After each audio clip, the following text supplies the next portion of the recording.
team members who may not even see action in today's game.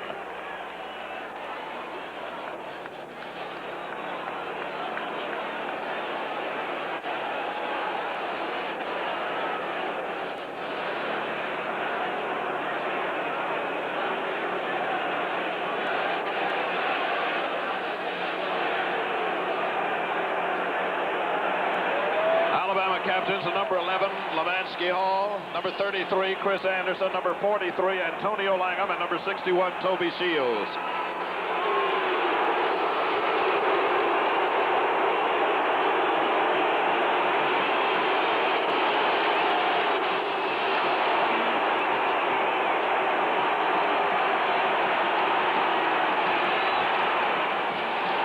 Here come the Tigers.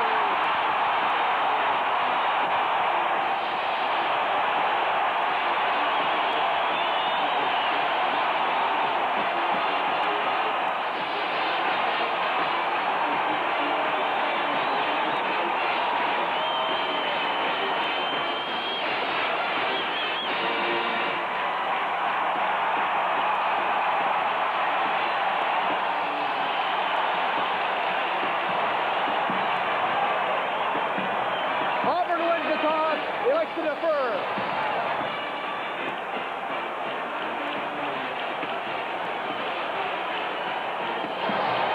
Alabama will receive.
Number 42, Brian Karkoska will kick off for Auburn. Deep for Alabama, number 2, David Palmer, and number 80, Todrick Malone.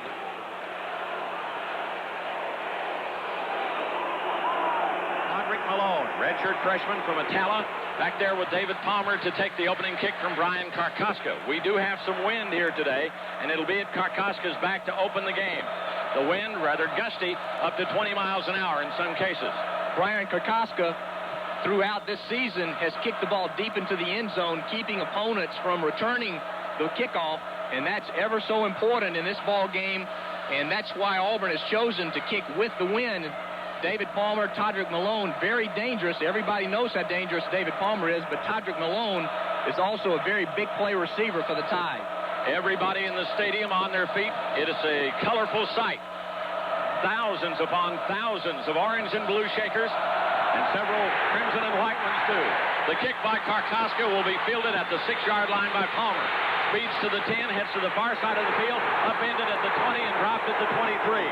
He tried to go to the wide side, and Willie Whitehead cut him down as he crossed the 20-yard line with a good open field tackle.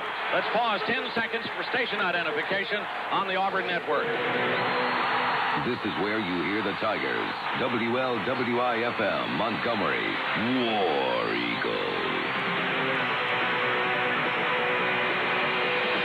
Alabama from their 23 with the first offensive snap of the game. Lee and Palmer are the wide receivers, flanked to either side. The ball at the right hash mark to Jay Barker. High formation in the backfield. Toss sweep. Tailback. Got the call over the 25 and speeding out to the 28, 29-yard line is the tailback, Chris Anderson, who opened ahead of Sherman Williams. We had been told that Williams would get the nod, but he is coming back from an injury, and apparently Gene Stallings has opted to go with Chris Anderson, the Huntsville senior, to open at the tailback spot, and Anderson picks up a quick 6 yards on the first offensive play of the game after the 29-yard line, where he's dropped there. It'll be 2nd down and 6 for Alabama at their 29. Flanker to the right is Chad Key. Anderson is the lone setback. Motion by Palmer from the flanker spot. Palmer is going to give, going to fake, going to throw. Over the middle, got Key out there, knocked away, pass complete. Robinson covering well. Chad Key coming across the middle. And Robinson was with him all the way. They collided at about the 40-yard line, and Robinson swatted that ball away. Good defense by Brian Robinson. David Palmer started on the right wing. He came back in motion, and he took a pitch coming to this left near side. He faked a reverse to his wide receiver, and then he wheeled around, and everybody knows that he's got the throwing ability, and he tried to throw it deep on the second play of the game to Chad Key. Brian Robinson was back there on coverage. Malone replacing Palmer at wide out. Here's a possession play. Give to the tailback, looking for room across the 30. Down he goes at the 31, sort of a first down. Alonzo Etheridge and Terry Solomon stayed home, and Alabama will have to punt the ball away. Instead of putting it up in the air, Jay Barker decided to leave it on a draw with Terrence Lynch. He's their second leading rusher, averaging 4.4 yards, but he didn't get that amount on that play. Alabama stopped on 3 downs and will be forced to punt on their first possession. Brian Deal averages 43 yards plus. He has faked a couple of times this year, but this time he'll kick to Bailey. Line drive kick. Bailey fields it on a hop at the 30, looking for a block, and he lost his footing at the 31-yard line. Trying to pick up some interference to the near side. Down he goes. No score. Timeout on the field. Auburn football continues in a moment. Sports announcer Bob Costas for Budweiser. I cover all kinds of athletes, and there's one thing every great one has: body control. Balance, strength, timing. If you don't have it all under control, you can't win. Of course, control is important to all of us, especially when it comes to drinking. Having personal control over how much you drink, knowing when to say when, is essential if you're going to make the most of what you've got. Please, know when to say when. A reminder from Budweiser, the king of beers, Anheuser-Busch, St. Louis, Missouri. Auburn will take its first snap of the game at the 32-yard line, following the punt by Brian Deal and the return by Thomas Bailey, who had his feet just fly out from under him, Charlie, as he was trying to make a cut at the 30-yard line, and down he went. Well, it looked like Thomas had a very good return set up to this near side, and Brian Robinson was trying to block for him, and I thought Brian Robinson got away with a block that was close to a clip on that play, but it would have been inadvertent anyway, because Brian Robinson down there just trying to help Thomas Bailey had slipped down on the play. So Auburn's got great field position for its first possession of the game, starting at its own 32-yard line after Alabama was stopped on the initial 3 plays they had on offense in the ballgame. Bailey stays in after the punt return to be the wide receiver to the short side of the field. Stan White asking for quiet as he brings him up to the line of scrimmage. Wide to the left side is Sanders. The ball at the right hash mark. From the eye set to give to the tailback. Darting through, looking for room, won't find a great deal. James Bostic is hit by Mario Morris and Shannon Brown. Morris backing up the right side of the Alabama defensive line. Brown, the sophomore defensive left end from Millbrook, as picking his way for 2 yards is the tailback, James Bostic. Now, this Alabama defense very strong against the run. They're only giving up 124 yards a game on the ground, whereas Auburn offensively averaging better than 220 yards a game on the ground. That's going to be a big battle as the day goes on. New tight end Andy Fuller leaves, hobbling off the field. Derek Dorn replaces him. Eye set, toss sweep. Bostic running to the short side with a flag down. He crosses the 35 and he speeds out to the 36-yard line, where Morris collides with him along with Jeremy Nunley as they run toward this near side boundary. A flag was thrown just at the point of attack. They may get Auburn here. Looks like they will. Discussion among the officials. The referee is Ron Gilbert today. Roy Waters, the umpire. James Wilson, the linesman. Face mask on the defense, on the offense. Offside on the defense. Offsetting penalties. Repeat, second down. So the penalties offset themselves, and they'll run this play again. Offsetting penalties. An offensive face mask against Auburn How many times have we seen Auburn hit with an offensive face mask against Alabama? Well, they did that several years ago at Legion Field. The last time was on a nice run from scrimmage, and the tailback who actually ran the ball from scrimmage, Alex Smith, after a long gain, was called for a face mask, and half of the gain was brought back. But here's Auburn, 2nd and 8. From the 34, White out of the eye, is going to give on the delay to Richardson. Stumbles across the 35, and he bulls his way, slanting to the left side out near the 40-yard line. Willie Gaston up from the secondary along with Mario Morris, who's been on 3 Alabama tackles already. Richardson picking up about 6 or 7 yards, and that'll leave Auburn 3rd down and 2. Alabama is led on defense by Lemansky Hall and also their strong safety, Sam Shade. Both come in tied for the lead in tackles with 60 tackles on the year. Auburn going with a 2 tight end set. Doran and Fuller. 1 wide receiver. That's Sanders. White's going to load up the shotgun. 3rd down, about 2.5. The ball just shy of the 40. The snap to White. Rolls right. He's in trouble. He's hit, and down he goes. Back inside the 30-yard line.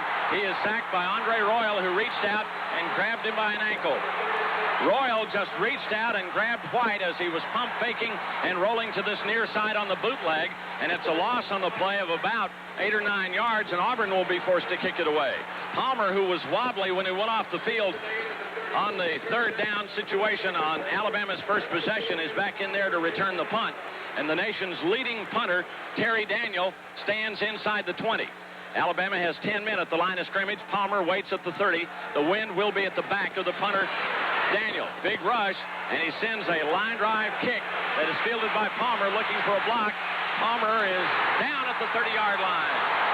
Rolling to the right side, but he couldn't get away from Brian Robinson. No score. Let's take timeout. When Andy Griffith called someone, he just picked up the phone. Sarah came on the line, and she made all Andy's calls for him. Good old Sarah's long gone, but getting things done with one call is still easy. Simply call Comtex International. For telephone systems, voicemail, and South Central Bell services, Comtex can handle it all, just like Sarah did for Andy. So the next time you want to get something done in this complex world of communications, simply call Comtex, 271-4000. Chris Anderson trying left guard on 1st down and 10 at the Alabama 30, and he's got maybe a yard before he's chopped down by Anthony Harris. Up to the 31-yard line, it'll be 2nd and 9 to go. Really didn't expect to see Chris Anderson get the start against Auburn in the tailback slot for Alabama. Thought that Sherman Williams would have come back from the collarbone injury he suffered against LSU on their first play from scrimmage. Anderson, the lone setback, wideouts left and right. And here is Barker looking to the far flat and throwing to Palmer, and Palmer is hit. Down he goes after a short gain. Chris Schelling was all over him. He got about 3 yards, and Schelling was there to hit him at the 34-yard line. Well defensed. Very well defensed. When you have a weapon like David Palmer, Alabama will do very creative things to get the ball to him. One of the things they like to do to David Palmer is just throw it very quick. Once the quarterback, Jay Barker, gets the ball, he just turns immediately and throws the hitch route out to David Palmer, and you like to get him one-on-one.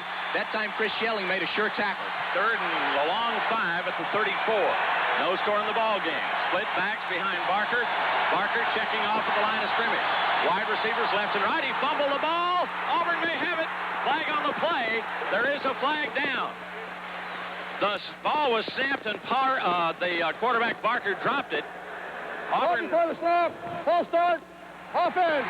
Alabama's guilty of the penalty, but Auburn looked like they had the football. Racing in there was Brian Robinson or Randy Hart and grabbed the ball, but they ruled that the penalty was thrown before the snap as Alabama had movement in the line. And that's a break for Alabama. We couldn't tell from here if Auburn recovered the ball, but that would be a big break for Alabama, that being a dead ball penalty and the play not being, Auburn not being able to choose the penalty or the play. 3rd and 10 at the Alabama 29. Trips to the left, one setback. Barker to throw. His pass is through the hands of David Palmer at the 35-yard line, throwing into the near boundary. Covering was Mike Pina, who's going to see a lot more playing time today in the absence of Otis Mounds, who was injured and is, of course, down for the count as he went down with a knee injury against Georgia. Alabama will be 4th and 10 at their 29, and Deal is in to punt again. Deal, a junior out of Oakman, Alabama. gets a good snap, and he booms a wobbly kick toward the far sideline that goes out of bounds at the Auburn 37-38. So Brian Deal kicking away from Thomas Bailey, and may have booted that one off the side of his foot, and it goes out of bounds at Auburn's 38-yard line as we go down to Quentin Riggins on the sideline. Jim, it's so loud here. The crowd down in the student section where Jay Barker just bobbled the snap is so loud that Jason Miska, Auburn's linebacker, is having to go to hand signals to get the defense lined up. Here come the Tigers at their 38. Over the ball, Shannon Robique. Stan White has him in the eye set. The ball at the left hash mark. Auburn moving left to right. White fakes the toss sweep, rolls out on the bootleg. Pump fakes, going to run. White looking for a block. 40, 45, 46-yard line. Stan White on a well-executed bootleg, rolled to his right, made a brilliant fake. Michael Rogers and Willie Gaston had to come up and finish him off after a gain of about 8 yards.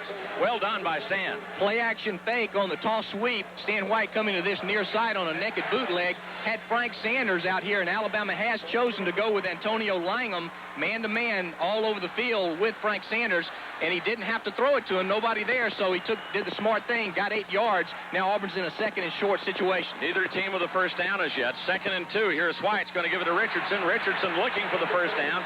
Slams off the left side and collides with Mario Morris, the Alabama linebacker, and it's going to be very close to that first down as he appears to have it from here. 8:18 left in the opening period. Yes, first down Auburn. Tony Richardson, who has had tremendous games in the last couple of weeks, big touchdown runs broken off of plays right over the center guard gap against Georgia and also against New Mexico State. He seemingly has gotten better every week in this Terry Bowden offense, and the fullback is ever so important to Terry Bowden. You've got to be able to catch the ball. He's the third leading receiver on the team out of the backfield from the fullback position. First and 10 at the Auburn 48. Wideouts left and right. The ball in the middle of the hash marks. Stand to throw.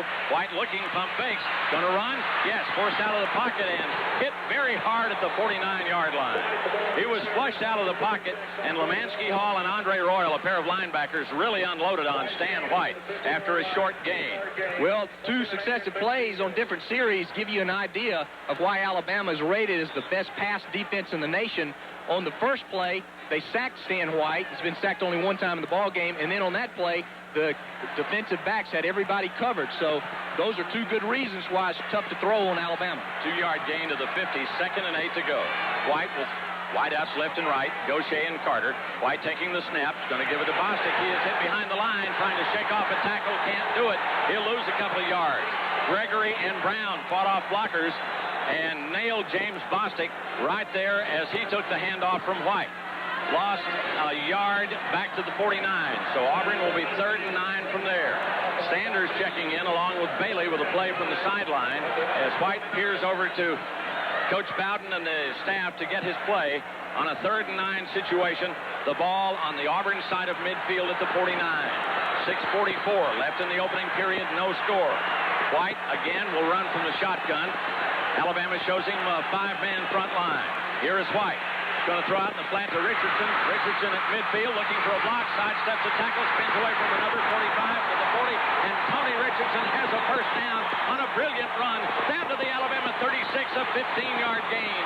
What a move by Richardson as he did a pirouette at the 40-yard line and sidestepped the would-be tackler and got about 5 or 6 more yards. Tony Richardson with 25 receptions coming into this ball game, catches it in the right flat, makes one man miss, and then he picks up a tremendous block out on the flank by Frank Sanders to get the first down. So Auburn moving well on 3rd and 9. Auburn 40% in their success rate on 3rd down conversions this year. Bostic the tailback. Reed McMillan now in at fullback. A new set of downs for the Tigers. White play fakes to the tailback. He's in trouble. Nunnally's after him. He throws behind the line to Bostic. Racing, trying to break tackles. Won't get away. He'll lose about 5 or 6 yards. Back to the 41. Andre Royal would not be denied.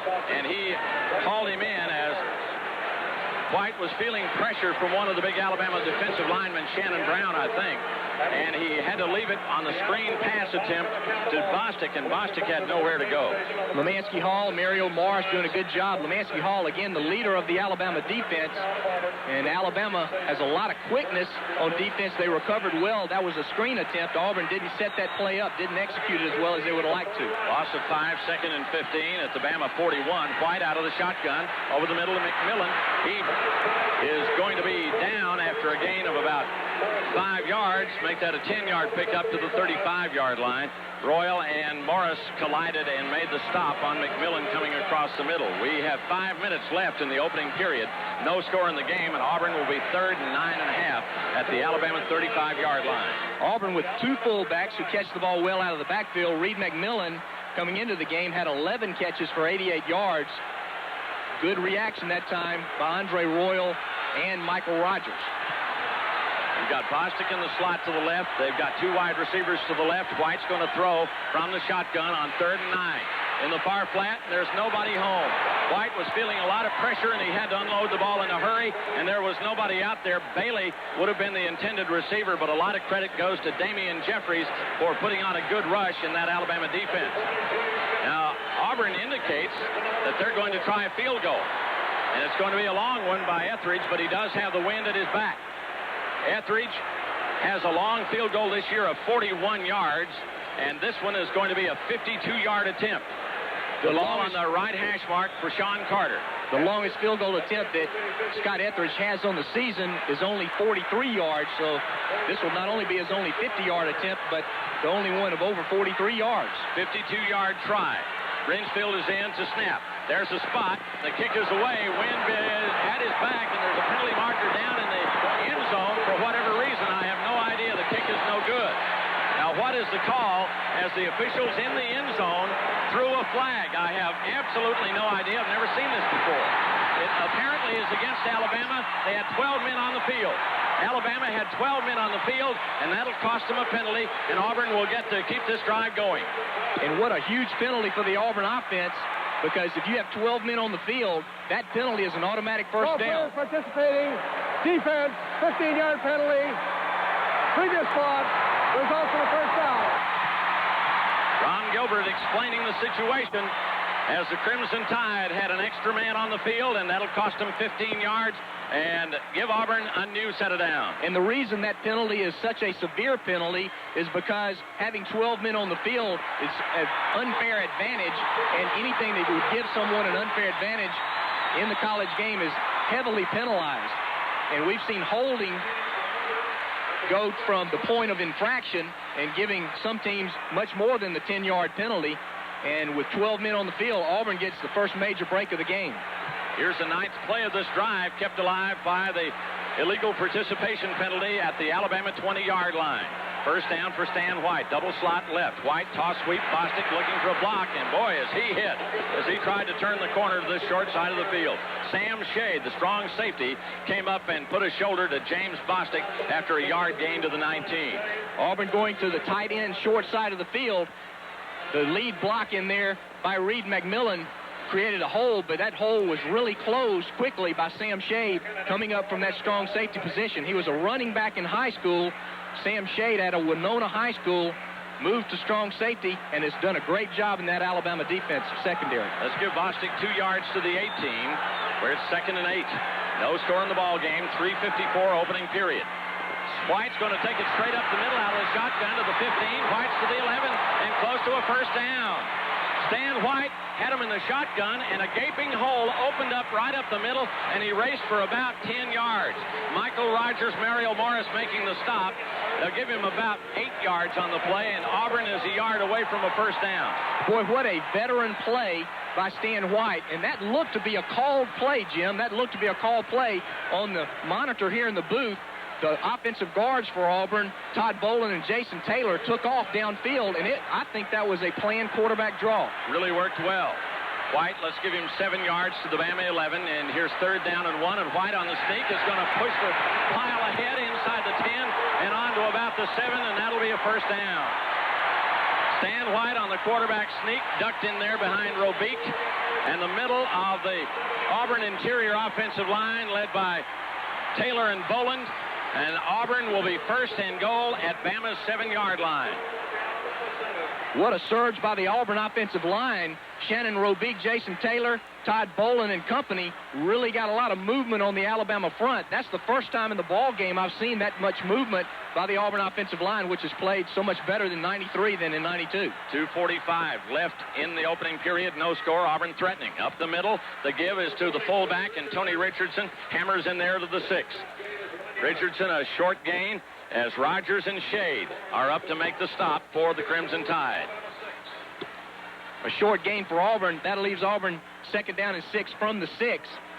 Terry Bowden with a decision here. Do you consider having 3 plays, second, third, and fourth down to get the 6 yards, or do you go with the play-action fake and put it up in the air?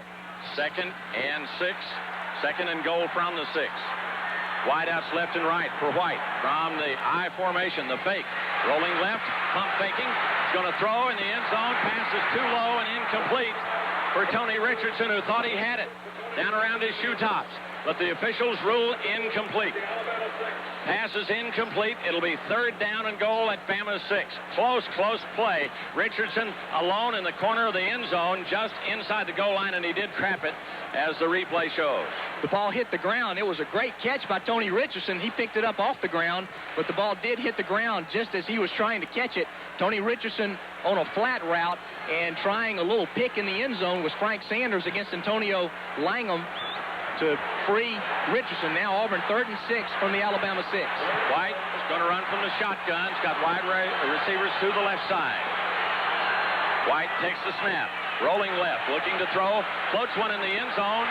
It is caught, I believe, but out of the end zone. Caught, but out of the end zone by Frank Sanders. He was up there, double team, triple team. Stan White talking to the official about it, as they just shoved him out of the end zone as he gathered in the pass. Auburn ran Thomas Bailey on a short route around the goal line, and Auburn had Frank Sanders deep in the end zone, and Frank Sanders' feet came down right on that end line, and it was tough to see if, it was tough to see if he was in bounds or not.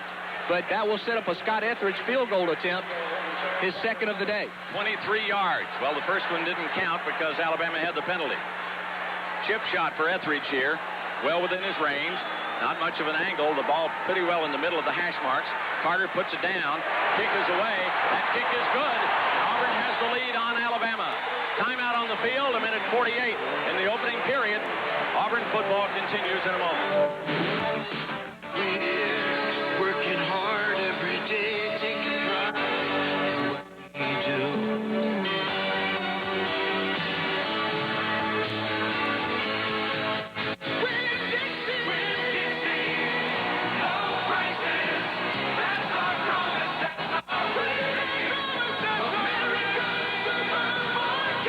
Everyday low prices for everyday life.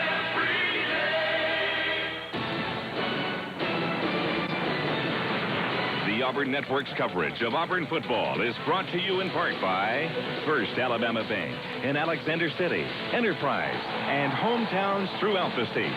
First Alabama Bank has the strength you can count on. Jim Fife, Charlie Trotman, Quentin Riggins, and our broadcast team back here at Jordan-Hare Stadium in Auburn. If you wondered what happened to Thomas Bailey, he was absent for several plays on that last drive. They made him leave the ball game because of the blood on the uniform rule. He had an elbow that was apparently nicked and bleeding. They made him go out of the ball game, get patched up, and he came back in. He's okay. Karkoska to kick, Auburn by 3. Karkoska kicks a high end-over-end kick to David Palmer, who fields it at the 6, head to the far side of the field, 15, dodging tackles across the 20. Down he goes at 22 or 23. Joe Frazier was the first man to get down there on that kick team and make Palmer stutter step, and other Tigers collided with him at the 23-yard line, and down he went. Alabama trailing Auburn 3-0 late in the first period here at Jordan-Hare Stadium. The season finale for the Tigers. Of course, Alabama going on to the SEC championship game against the Florida Gators. Here's Jay Barker with Lynch and Anderson in the backfield in the eye. Anderson on the toss sweep, looks for a hole, got one. Got 5 yards, 10 yards, 15 yards out to the 35-yard line. Mike Pina upended Chris Anderson, who had a big hole off the right side, and he raced up to the 35 for a gain of 12. Auburn did not do a good job of turning that play in. They had the containment to the outside, but the Alabama fullback, Terrence Lynch, who is such a good blocker out of that position on the toss sweep, took out the Auburn containment, made a nice hole for Chris Anderson. That's Alabama's first down. Auburn with a 5-man front. Give in the backfield to Anderson, the tailback. He is stormed on by Jason Miska. Goes after Miska. A little pushing and shoving between those two as Pelton and Miska teamed up to bottle up Chris Anderson and stop him for a loss, but there is a flag at the line of scrimmage. A flag at the scrimmage line. Full start, right guard, offense, 5-yard penalty, still first down. Another flag was thrown in the Auburn secondary, so you had to wait and see what the call would be. But it's a 5-yard penalty against Alabama back to their 30-yard line. 1st and 15 to go. We have 1:22 left in the opening period. Auburn 3, Alabama nothing. That's Alabama's second procedure penalty of the ball game, and it was on Dennis Deason, the right guard, who actually transferred to Alabama out of Navarro Junior College from Auburn University. Sherman Williams now at tailback for the first time for the Crimson Tide. There's a fake by Barker, rolling left. Barker's in trouble, sidesteps one man, throws to Palmer over the middle. Palmer's got the step to the 40. He's to the 45. Palmer's to the 50, breaking tackles into Auburn territory, down that sideline to the 42-yard line and out of bounds. Miska finally chased him down and bumped him out of bounds, but it's a long gain. Alabama's longest of the day of 28 yards and a first down for the Tide, the first time they've been in Auburn land. Kind of like backyard football on that play, because Jay Barker was rolling out to this near sideline, and David Palmer was running a short route on this near sideline, was completely covered, but he was smart enough to break back across the middle, and Jay Barker found him across the middle in open territory. From the eye, Barker leaves it with a fullback. Flags are down everywhere. From the Auburn 42, the flags went flying as soon as the handoff went to Torres Turner, the freshman out of Fort Payne.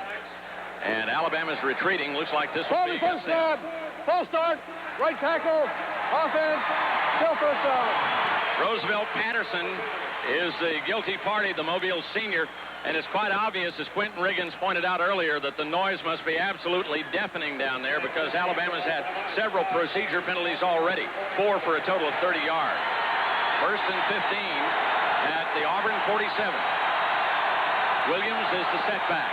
Wingback right is the fullback Lynch. Both ends are split, and here's a pass out to Palmer in the flat. Palmer is hit and trying to break tackles, can't get away. Blue shirts are all around him, led by Harris and Solomon with help from Calvin Jackson and others. And boy, they had Palmer closed in. He was going nowhere. And again, David Palmer, the split end to Jay Barker's left. He just takes the ball from center, stands up and throws it out on a hitch route. They're trying to get the deuce loose over on this near sideline against Calvin Jackson. Calvin Jackson did a good job of not letting David Palmer get to the outside. He made him break back to the inside, and then the Auburn defenders were able to make the tackle from that inside-out route. He got 5 yards back to the 42, and down he went. Kevin Lee splits to the right side. Palmer's in the slot to the right. Here's a 2nd and 10 play that Alabama may not be able to run before the end of the period. There's the whistle and the end of the first quarter before the snap of the ball. Auburn leads it 3-0. Timeout on the field. Auburn football continues in a moment. Alabama Power. Are you an energy expert? Why, yes. My heating system is on its last leg. Would a heat pump save me money? Yes, ma'am. A heat pump saves you money winter and summer. But I hear they're not as warm as my system. Oh, staying warm is no problem with a heat pump. It just works differently than other systems. A heat pump provides constant, comfortable temperatures, not sudden blasts of hot, dry air and noise. That works for me. I'm glad I got the facts. Don't be fooled by a lot of hot air. Call the energy experts at Alabama Power, and let's talk heat pumps. Whether grandmother's house is just over the river and through the woods or all the way across the country, National Car Rental reminds you that for a really reasonable rate, you and your family can take that Thanksgiving or Christmas trip in great comfort and style. In one of National's 94 Chevrolet Luminas, you'll enjoy the extra safety and convenience that's so important to you and your loved ones. Go home for the holidays in a car from National Car Rental. Remember, National features GM cars like the 94 Chevrolet Lumina. Paul Ellen back at Auburn Network Control, checking the Dixie Crystal Sugar scoreboard. Michigan hammering Ohio State 28-0 in the SEC. South Carolina leading Clemson 13-3. That game in the third quarter. We'll update all the scores and give you highlights of the Auburn-Alabama first half on the Health South halftime report. Now back to Jim and Charlie and Jordan Hare. Second down and a short 10 to go. The ball at Auburn's 42. Both ends are split away for Jay Barker. Calling his play, wing back left, one setback. Barker, a short drop. Barker looks, chased out of the pocket. Barker's in trouble. Kelson's after him. He throws behind the line to his tight end, Johnson. Johnson to the 40. Johnson is butted down at the 37-yard line. Let's pause 10 seconds for station identification on the Auburn Network. 100,000 watts of War Eagle. WLWI-FM, Montgomery.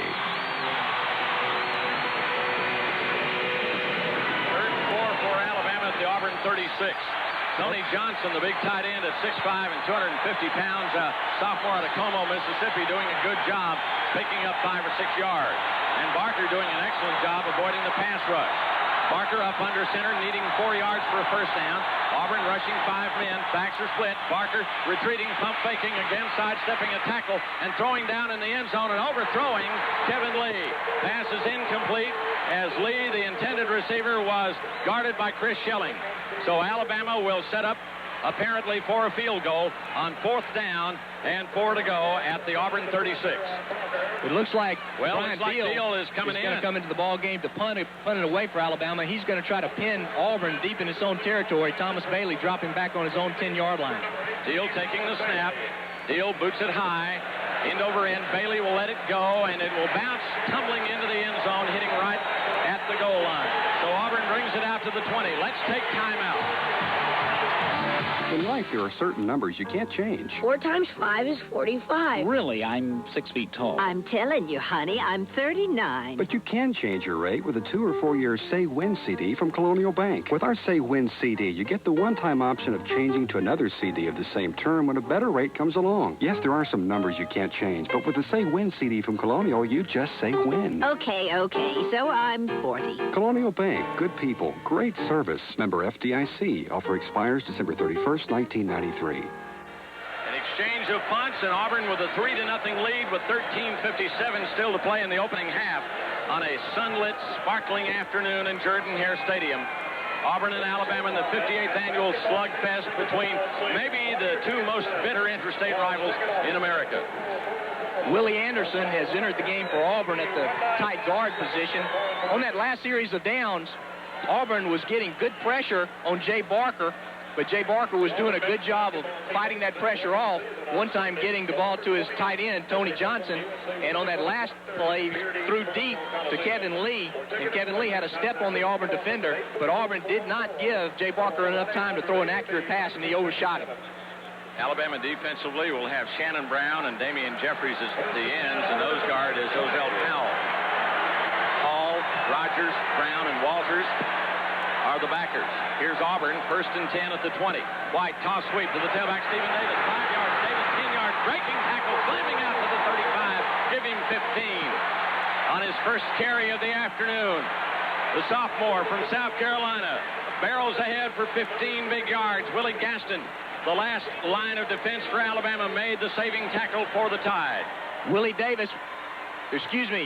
Stephen Davis with over 70 yards against Georgia, coming back with his first play from scrimmage, and a big one. Leading the way was Tony Richardson, who didn't have to block anybody until he was in the Alabama secondary on that play. Let's give him 14 to the 34. He dots the I, and he's going to take it up the middle this time with White. And White handing it away, and the big guy's got a couple of yards as he finds it tough going in there. Walters and Hall teaming up to make the stop and hitting him solidly and squarely right in the right in the breadbasket. So only a yard, they say, to the 35, 2nd and 9 to go. Auburn leads Alabama 3-0, nearing 13 minutes in the opening half. Now Ramon Malcolm reports in to the Auburn backfield. Davis is out. The new tight end is Derek Dorn. Willie Gaucher, the wide receiver, on the far flank. And here's Thomas Bailey on this near left side, or the short side of the field, the ball at the left hash mark. Alabama in a 3-4 defensive alignment. Out of the shotgun is White. Has time. Shoots a pass. Bailey grabs it for a first down at the 45-yard line. Thomas Bailey on a good catch as Tommy Johnson was with him, but he was able to get in there and somehow grab it away from Johnson for a 10-yard gain. Stan White threaded the needle on that pass because Thomas Bailey did not have a lot of room in there. Tommy Johnson right on him coverage-wise. Chris Donnelly backing up. That was a curl route. Stan White threw it right between the two, and Thomas Bailey made a great catch, and Auburn got a good spot out of that and got the first down. Richardson is the fullback. Davis reporting back in at the tailback spot. Gaucher and Carter are the wide receivers. Gaucher on the right flank. Here is White. Going to fake. Going to set up. Going to fire. Carter can't get it. Crowd wanted pass interference. Carter can't believe that they weren't whistled for it. Coverage by Willie Gaston, who was all over him. Well, Alabama got away with one there.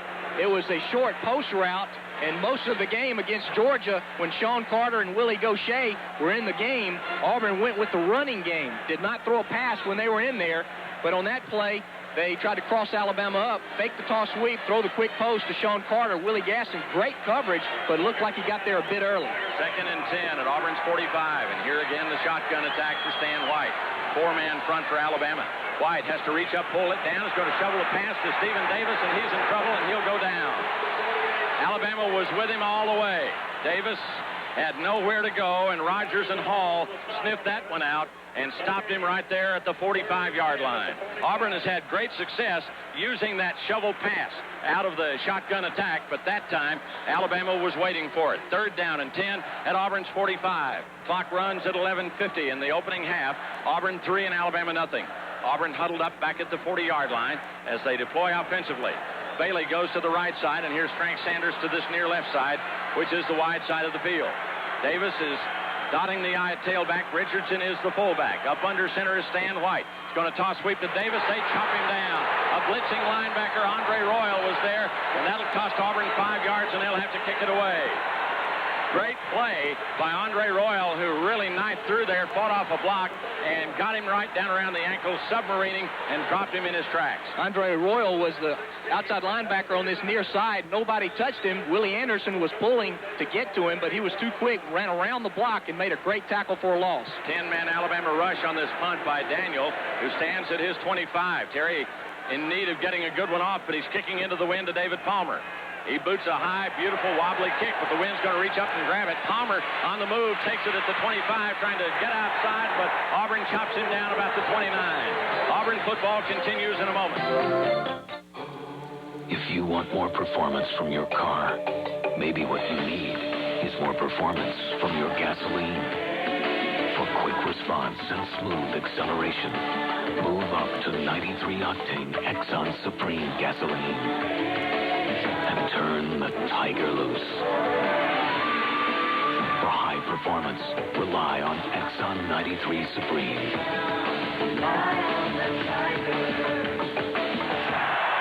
Alabama from the 29 on the toss sweep to Sherman Williams. The tailback comes out over the 35, and down he goes very hard. Chris Anderson at the 37-yard line.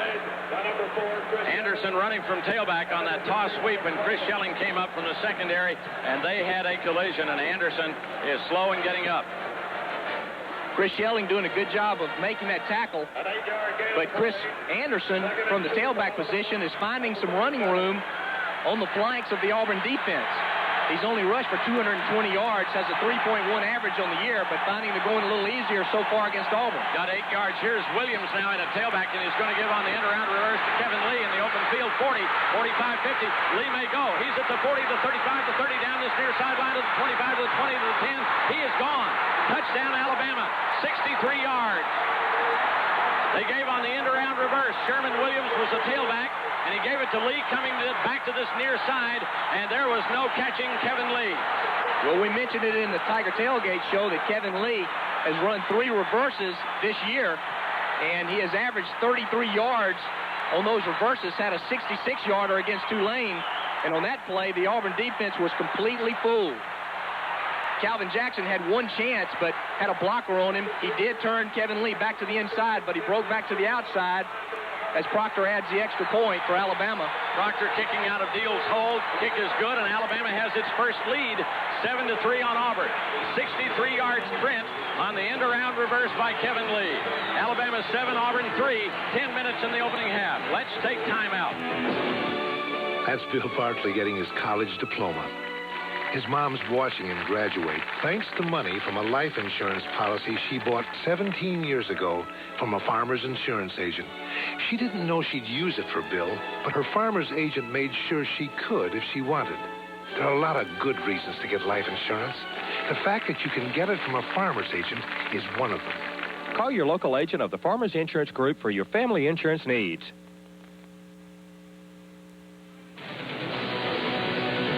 Checking the Dixie Crystal Sugar scoreboard. Number 1, Notre Dame suffering no letdown today. They lead Boston College 10-0 playing in the second period. Also, South Carolina 13-3 over Clemson. The Gamecocks trying to close out a winner this season in Columbia. Now back to Jim and Charlie at Jordan-Hare. Well, Alabama leads for the first time in the ball game. A spectacular 63-yard run on that end around by split-end Kevin Lee. And the Mobile senior puts the Tide up by 7-3. And here's Alabama ready to kick off as William Watts, freshman from Pleasant Grove, has it teed up at the Bama 35. Back deep for Auburn, Bailey and Morrow.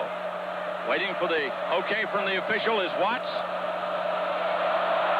Takes a 7-yard approach, and he boots it high, and with that wind at his back, it's going about 3-4 yards deep in the end zone. And Auburn won't return it. Bailey will drop to a knee, and Auburn will settle for a touchback.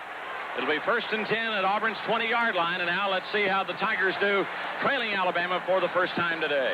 Well, Alabama got the big play on the reverse from Kevin Lee, but he's done it on 3 other occasions. We mentioned that he was averaging 33 yards each reverse coming into the game, and Auburn's defense completely fooled, puts Alabama up 7-3. We got 10 minutes to go in the second quarter.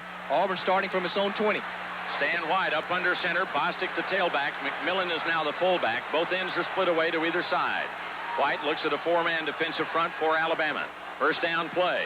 White taking the snap. He's going to give it to Bostic. Bostic slips through one tackle, and he's out to the 23-24. Sam Shade out of the secondary for the Crimson Tide, making the stop after a 4-yard gain straight up the middle for James Bostic. 2nd down and 6 at Auburn's 24-yard line. Clock runs, 9:43 left in the opening half. Alabama 7-3 lead after that 63-yard dash by Kevin Lee. Auburn's only points today, a field goal by Etheridge. From the 24, Stan White. Richardson is now at fullback. Both ends are split from the I set. Here's a play fake by Stan. He's going to set up, throw to this near boundary. He's got Bailey. He's got it at the 39. That's a completed pass. Diving toward the boundary, Thomas Bailey made sure he kept his feet in bounds, and that's a 15-yard gain and a first down. A long sideline, and that is a very difficult throw back to his left side, and Stan White put a lot of velocity on that ball, and Thomas Bailey did a remarkable job of getting 1 foot down in bounds. The official right on top of it. A nice play and a beautiful pass by Stan White. 1st and 10 at the Auburn 39. Sanders split wide to the right side. Sean Carter to the short side of the field. Up the middle is the fullback. Hit it quickly at the 40-yard line. Richardson dropped by Andre Royal. Quentin Riggins on the sidelines. What do you got? Jim, one of the things Alabama's defensive coordinator Bill Oliver is doing against Auburn is using their defensive line, Everett Brown and Nunley, and just shade them left and right before a snap, and then move them to another position. So just to confuse them like they did Miami in the Sugar Bowl. So this is a great chess match between Bill Oliver and Coach Bowden. Auburn's wideouts will split to the right in a slot formation. Sanders is in the slot. Carter is the wide receiver. The ball at this near left hash mark. 2nd and almost 10 to go. The ball at Auburn's 40. White the play fake. Rolling right. Throwing on the run. Behind the line, Richardson catches the pass, but he's upended after a short gain on the play up to the 44-yard line. Antonio Langham, a good open field tackle on Tony Richardson. As he went low, Richardson was upended on the play. give him about 4.5, maybe 5 yards, up close to the 45-yard line, and Auburn looks at third down and about 4.5 to go. Auburn throwing the ball to their fullback early in the ball game. Tony Richardson catching the second pass of the day. Reed McMillan also has a catch out of the backfield. 8 minutes left in the opening half. Stan White asking the crowd for quiet. Double slot left out of the shotgun. Here is White. Four-man Alabama rush. Play clock running down. Takes the snap. Going to give it up the middle. Fullback. Nothing doing. Down he goes. Busted play, I think. White left it with Richardson, but Auburn could not get the play. If he was checking off, the players couldn't hear the signals, or they did not understand what play he was calling. But it did not run smoothly, not well executed, and Auburn has to kick it away. And the ever-dangerous David Palmer back inside the 20, waiting for the punt from Terry Daniel. 7:24 in the opening half. Alabama 7 and Auburn 3. Wind in Daniel's face. Daniel kicks from the 35. There's the snap. Not much of a rush, and he kicks an end-over-end boot. Palmer calls for the fair catch. Auburn racing down there trying to down it, and they will at the Alabama 3 or 4. Timeout on the field. Auburn football continues in a moment. Rusty Allman, class of 1969. Donna Nelson, class of 76. Auburn University. Her strength, her people, their ability to dream dreams, and their spirit that makes those dreams come true. Gordon Barksdale, First Alabama. Our strength, more than 5,000 employees in over 200 locations across the Southeast, all with the spirit and desire to make your financial goals come true. War Eagle from First Alabama Bank. Member FDIC. Alabama pinned deep. The Tide will start at their 6. First down play for Jay Barker. Both ends are split. High formation. Barker's going to throw out of the end zone. Barker racing down this near sideline is Lee. Lee cannot catch up with that one at the Alabama 40 as he and Chris Schelling had a little collision headed down this near sideline. Barker just wound up, threw it as far as he could, and hoped that Lee racing down the boundary would be able to catch up with the ball, but that was not the case. Good coverage put on by Chris Schelling. Alabama will be 2nd and 10 at the Tide 6. Mal Moore, Alabama's offensive coordinator, thinking it would be a good idea to hit a big one deep in his own territory. That sets him up with a 2nd and 10. Williams, the tailback. Both ends are split. Barker trying to change his play at the line of scrimmage. Can they hear him? No. They break out of the eye. Barker again to throw from the end zone. He's in trouble. Barker goes down. That's an Auburn safety. He was hit from behind by Jason Miska. Auburn has recorded a safety, tackling Alabama's Jay Barker in the end zone. Jason Miska, the Auburn linebacker. The sophomore from Bridgeport, Connecticut, walk-on player, hit Barker from behind. Barker trying to throw out of the end zone for a 2nd straight play. That time, they made him pay. And that's the risk you take if you decide to throw the ball from deep in your own territory. With a 7-3 lead, Alabama's Mal Moore decides to throw it twice and gets the safety. Timeout on the field. Alabama 7, Auburn 5. Let's take timeout. The holidays mean decorations around the house. And that means it's time to check out the great values in the Holiday Savings Circular from D.W. Moody True Value Hardware. Like the Master Mechanic 3/8-inch cordless drill driver. Taking care of most jobs in no time, it's only $19.99. The Deluxe Homeowners Tool Center, complete with 127-piece professional tool set, a $300 value at just $179.95. Look for the Holiday Savings Circular from D.W. Moody True Value Hardware at 843 South Decatur Street and 3030 McGee Road. Your trust and respect is the goal of our service. Close to a safety down at LSU earlier this year, but they didn't call it a safety, and that time there could be no doubt because Jay Barker was tackled right on the A in Auburn in the Alabama end zone. Alabama has had 34 sacks on their quarterback this season. That's the 35th sack that the Alabama offensive line has given up. But Mal Moore and the offensive coaches, feeling that the offensive line was doing a good job of protecting Jay Barker, and went ahead with the pass deep in his own territory.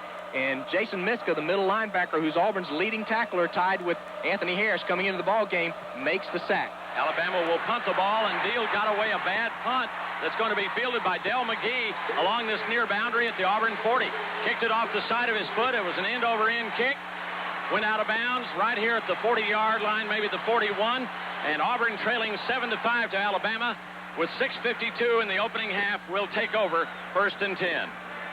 Auburn has trailed in 6 of its last 7 ball games, but come back to win each ball game.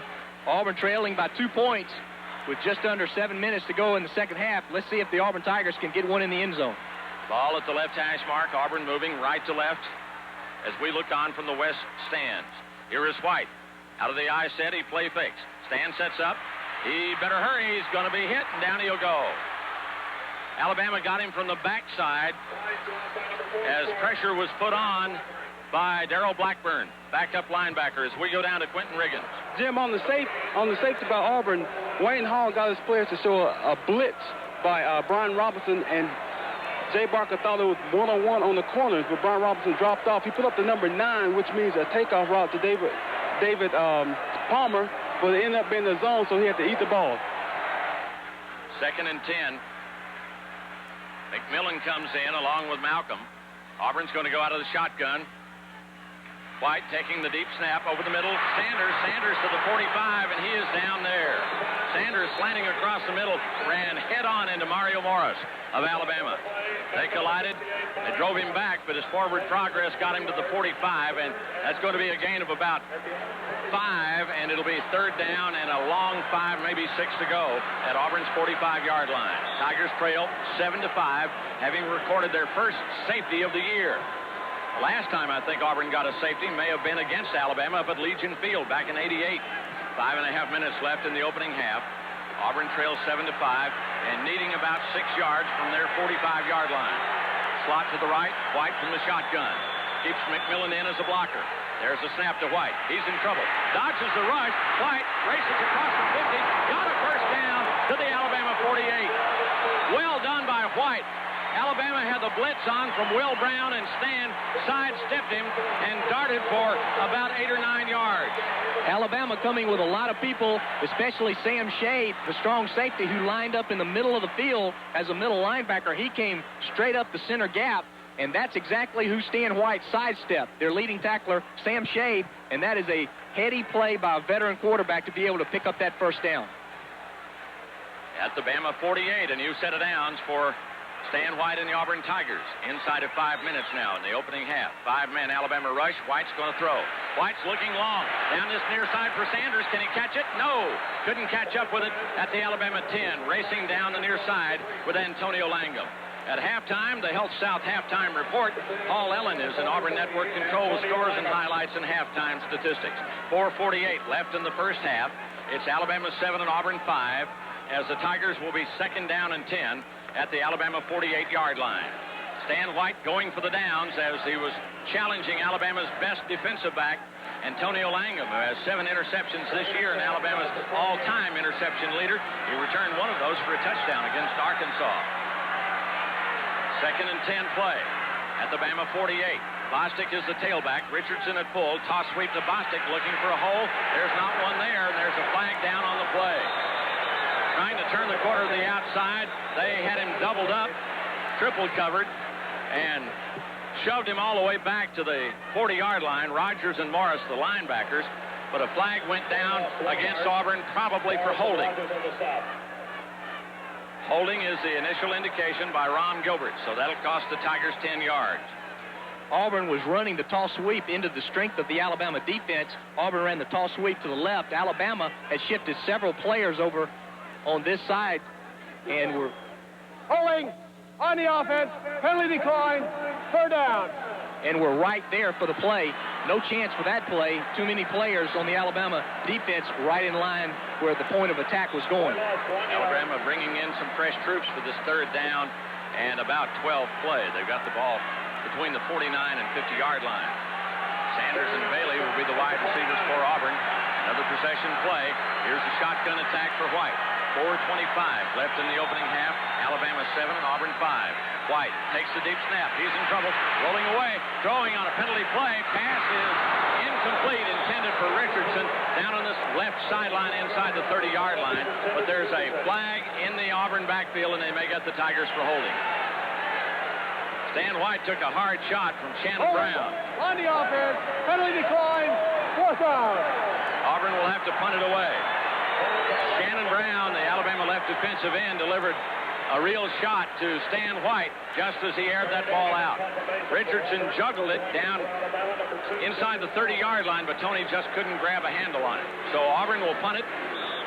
Palmer again waits inside the 15. Again, Daniel will try to pin him deep if he can. Daniel will kick from inside his 40. Alabama shows a 9-man rush. The snap, waist high by Daniel, kicks a wobbly kick. Palmer will try to return it, looking for room. He's at the 20. Penalty marker down. He's out to the 25, 26-yard line. Flag went down on the play. 4:06 left in the half, and let's sort through this penalty before we break away. Holding against Alabama. Bama cited for holding, and they'll step off a penalty against the Crimson Tide. Remember the last time Alabama had the ball, they were pinned deep in their own territory by Auburn, and that resulted in a safety. This time, they're penalized back to their 15, and it'll be 1st and 10 from there. Auburn did a good job of converging on David Palmer, the punt returner, because it looked briefly like David Palmer was going to have a lot of running room. Joe Frazier down there early to turn him back into the inside into his teammates' tackles. Kevin Lee, who scored that Alabama touchdown, is on this right flank. David Palmer speeds to the left, and Barker out of the eye set on a penalty play is going to give it to his tailback, Sherman Williams, and he's bottled up and he's dropped for a short gain by Gary Walker and others. Penalty is against Alabama, so they'll step off probably 5 more yards. Looks like the Tide may have jumped prematurely. I think the call is going to be illegal motion. We'll see if we can get the ref mic in a minute, but that is very unusual for Alabama to have so many illegal motions. They've had procedure penalties. Let's see if we get the ref mic right here. Illegal motion on the offense, tailback, 5-yard penalty, previous spot, repeat first down. Williams moved prematurely. That's the 6th penalty of the day, a total of 45 yards against Alabama. They will be 1st and 15 at their 10, and here comes that crowd noise again. Barker up under center, eye set in the backfield. Anderson now the tailback. Toss sweep to Anderson, looking for room, and he's down at maybe the 11, maybe the 10-yard line. Didn't have anywhere to go. Harris closed the hole quickly. Looked like they created a little running room for Chris Anderson on that toss sweep, but Anthony Harris came up to close him out quickly at the 11-yard line. That was designed to be the play that Florida runs a lot and has run it very successfully against Auburn with Eric Rett. That's the toss sweep to the right, and then the fullback and the running back looked back for a crossbuck action. They were trying to go back across the center space, running to the left, but Auburn defended it very well. Gain of a yard to the 11. 2nd and 14. Barker's got one setback. That's Lynch. Slot formation left. Barker wants to throw over the middle. Got Lynch. Lynch behind the line. Sidesteps one man. Comes out over the 20. And he's out to the 22-yard line. Throwing the screen pass to fullback Terrence Lynch. Mike Felton, Jason Miska made the tackle. 10 seconds for station identification. This is the Auburn Network. You're listening to the Orange and Blue FM. WLWI Montgomery. War Eagle. Lynch got 11 yards on the screen pass. It'll be 3rd down and about 3 for the Crimson Tide. Auburn has called timeout. Auburn football continues in a moment. Food World has given millions of dollars worth of Apple computers to local schools. If I had my way, I would have 2 computers in each classroom. And we'll be giving away even more this year. Just save our special red receipts. When your child's school collects enough, they can redeem them for computers, software, and other equipment. People out there, please save up your receipts, because they'll add up to a computer. Apples for students from Food World. It's back now through January 25th. 3rd down and 3 yards for Alabama at their 22. They lead by 2, 7-5, with 2:58 left in the opening half here at Jordan-Hare Stadium. Auburn calling timeout, trying to save some of the clock if they can and regroup defensively. Jason Miska on that 11-yard gain by Lynch on the screen play. Charlie, I think he was screened by one of the officials. He appeared to have a clear shot at Terrence Lynch, but one of the officials got in his way. Toby Shields, the Alabama center, out there trying to block Jason Miska, doing a good job, and the official was also in Jason Miska's way of trying to get back to Terrence Lynch. Terrence Lynch, a nice reception, setting up Alabama with a 3rd and short. Alabama 43% on 3rd down conversions this year. They need 3. One setback for Barker. Barker looks, throws, passes incomplete. as he was trying to dump it over the middle while Pelton had a hold of him. Mike Pelton, a good pass rush, and Barker was trying to get the ball to Lynch, but it fell way short of Terrence Lynch, and Auburn has held Alabama on 3rd down and 3 to go. So the Tide will have to punt it away. Deal with the wind at his back as he stands inside the 10. Bailey in single safety at his 42. The snap, Auburn almost got that punt. Beautiful boot by Deal. Bailey will chase it down at the 10, head back upstream. Looking for interference, won't find any. Thomas Bailey will be lawned at the 20-yard line. Timeout on the field, let's take timeout. When you're looking for quality workmanship in a complete auto body repair facility, the only place you need to go is Capital City Body Works. At Capital City Body Works, complete means everything, from total body repair to a full-service glass and upholstery shop. Our expert staff uses the latest equipment to repair your car. The insurance industry recognizes Capital City Body Works as one of the most qualified facilities in the Southeast. Come see me, Mike Hickson, at Capital City Body Works, 140 Southeast Dale Road, where we're not satisfied until you're satisfied. And believe me, that makes the difference.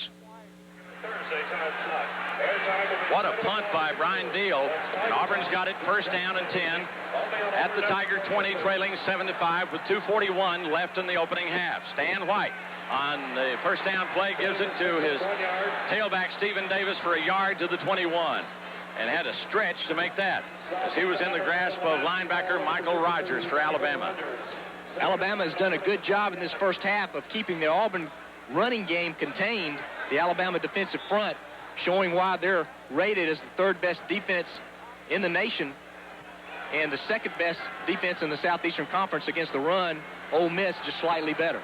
Bailey to the right side, the short side of the field. Sanders on the left flank. I set in the backfield on a 2nd and 9 at Auburn's 21. Here is White. He'll take it. Toss sweep. Davis running to the short side, and they bottle him up, and he'll go down at the 22.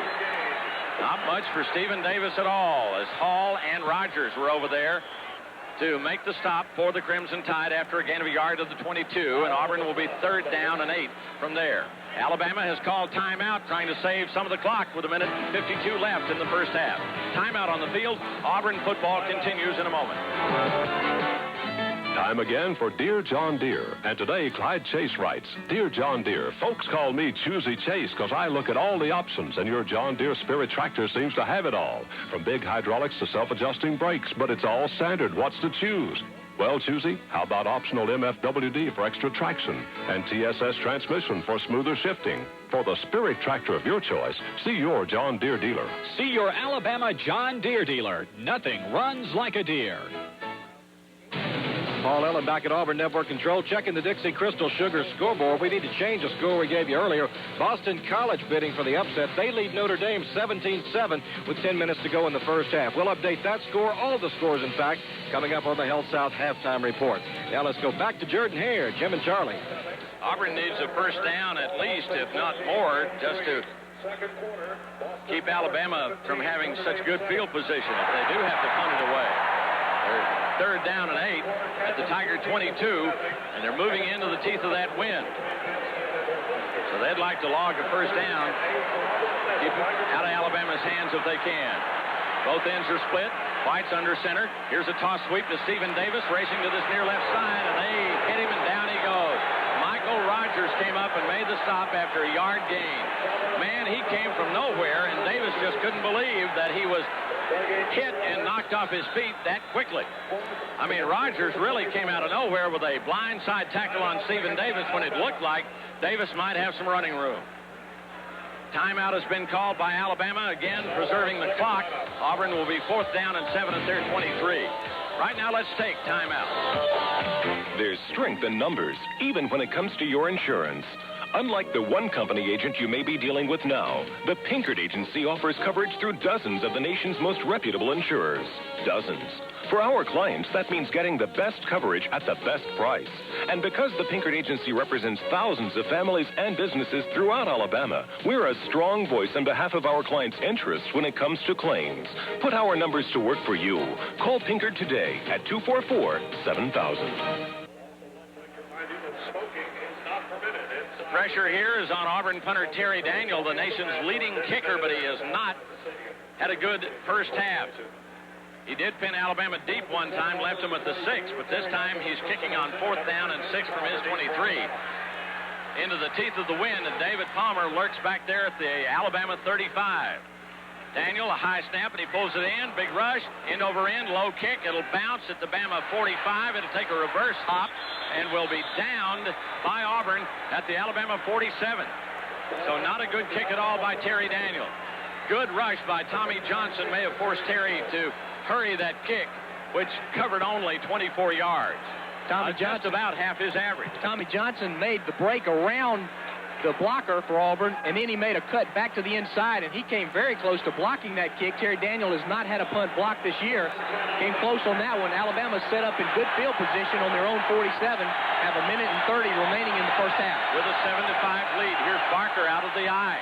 Barker play fakes to his tailback, setting up, going to throw long down the field. Lee has it at the 20-yard line and down at the 19. Kevin Lee, who has been lethal against Auburn here in the first half. Hit by Calvin Jackson, but not until he had picked up 34 big yards and moved it down to the Auburn 19 with a first down play. A minute 23. The clock is stopped as they move the chain. A long post route by Kevin Lee, and he did a good job of shielding Calvin Jackson away from the football, and Jay Barker threw a strike. Palmer on the right side, and on the left flank is Chad Key from the eye. Toss sweep, tailback. Anderson got some room, 15. He's going to go to the 10 to the 5. Touchdown, Alabama. Anderson, 19 yards for the score. Nobody laid a hand on Chris Anderson as he got outside and turned that corner. Brian Robinson from the free safety position made a charge and turned Chris Anderson in early, but then Chris Anderson, who has found a lot of running room in this first half, on the Auburn flanks with the tall sweep, went almost untouched into the end zone. 13-5, and Proctor will try to add the point after. Deal is holding. Minute 8.5. Proctor's kick is good. Alabama 14 and Auburn 5. Stand by. Auburn football continues in a moment. Alabama Power. Are you an energy expert? Why, yes. My wife and I. Hi there. Hello. We're looking for a new home, and she says we should only buy Good Sense. She's right. Told you so. Good Sense homes are built for year-round comfort and savings. Savings? That's right. Features like double-pane windows, extra insulation, and an electric heat pump help lower your energy costs all year long. So we can save enough to... Pay on a new car. Only if it's Good Sense. Call the energy experts at Alabama Power, and let's talk Good Sense. Auburn has not been successful trying to stop Alabama's toss sweep, and that time Chris Anderson was able to speed for 19 yards and a score, and the Tide is up 14-5 with a minute 8 to play in the opening half. Again, Watts is in to kick. William Watts kicking off with the wind at his back. Bailey and Morrow are the deep men for Auburn, standing at the 2 and the 1 respectively. Morrow on this near side, Bailey on the far side, standing in the shadow of the big scoreboard, which is at his back, and the shadow extending out to the 12 or 13-yard line over on that right side of the field. All right, Watts is ready. Uses about an 8-yard approach and kicks it soccer style. It's a high end-over-end kick. Bailey will field it at the goal line, dropped it, picks it up. 15, 20. Bailey straight up the middle of the field out to the 22-23. Thomas Bailey juggled that ball at the goal line and had to pick it up and race straight up the middle of the field. Willie Gaston collided with him and stopped him at the 23-yard line. Well, Alabama did a good job of using their timeouts wisely. Gene Stallings deciding to use 2 timeouts the last time Auburn had the ball with the play clock inside 2 minutes in the first half, forced Auburn into a punt situation. And Tommy Johnson coming close to the punt, forced a bad punt by Terry Daniel, and then the big pass play from Jay Barker to Kevin Lee, setting up the Chris Anderson tall sweep for the touchdown. Sanders wide right, wide left here, Sean Carter. Up under center is Stan White. Out of the eyes, going to give it to Bostic. Bostic trying to get outside, breaking tackles, 25, 30, 35, 36-yard line for James Bostic. Shannon Brown making the tackle as the big left defensive end is able to haul James in from behind after a nice gain and a first down. And that's Auburn's best running play from scrimmage. James Bostic breaking the tackle of Lemansky Hall. Lemansky Hall had a shot at him around the line of scrimmage. But big Bostic, as strong as he is, 225-pounder, broke away from that tackle and made a nice gain, setting Auburn up with a 1st and 10. 14-5, the Tide leads. We are under 40 seconds in the first half. White again up under center. Bama rushing 5 men. There's a play fake by White. Setting up, going to throw. Pass is caught up at midfield. That'll be good for a 1st down to Frank Sanders. Sanders reaching up, pulling that one in, and was really butted by Antonio Langham. That's a gain of 14 yards and a 1st down, and in the Alabama secondary, we see that a flag has been thrown. Penalty marker is down. Personal foul against Alabama. It was Willie Gaston, Jim, who was covering Thomas Bailey deep on the play. Stan White threw the ball to the other side, and Willie Gaston was called for the personal foul against Thomas Bailey. So that's going to set Auburn up deep in Alabama territory. 25 seconds remaining here in the first half. Alabama up 14-5. Auburn will have the ball on the Alabama 35. And boy, do they need some points of some kind. Clock will go in motion with a snap of the ball. Auburn going without a huddle. White with the ball at the right hash mark. Takes the snap and downs the ball. And that will stop the clock after 2 seconds have elapsed. So 23 seconds left in the first half. Auburn will probably run one more play before they would set up for a field goal try. But keep in mind, they are going into the teeth of this wind, and it's a strong wind. Right now, I think they're out of Etheridge's range, quite frankly. I think they need to gain about 10 more yards for Scott to have a legitimate shot at it. Well, Auburn would definitely like to get the 1st down because with 23 seconds remaining, a play normally takes about 7 seconds. You have time for about 3 plays. Auburn has plenty of timeouts, 2 timeouts remaining to set up the field goal. Here is White out of the shotgun. 2nd and 10 play. White looking, throwing. Pass is tipped at the line of scrimmage. Looked like Will Brown got a hand on it. And racing in there, Andre Royal, the blitzing linebacker, putting a lot of heat on Stan White. So it moves to 3rd down and 10. And Auburn really in need of a 1st down with 20 seconds left in the half. The Tigers trail 14-5.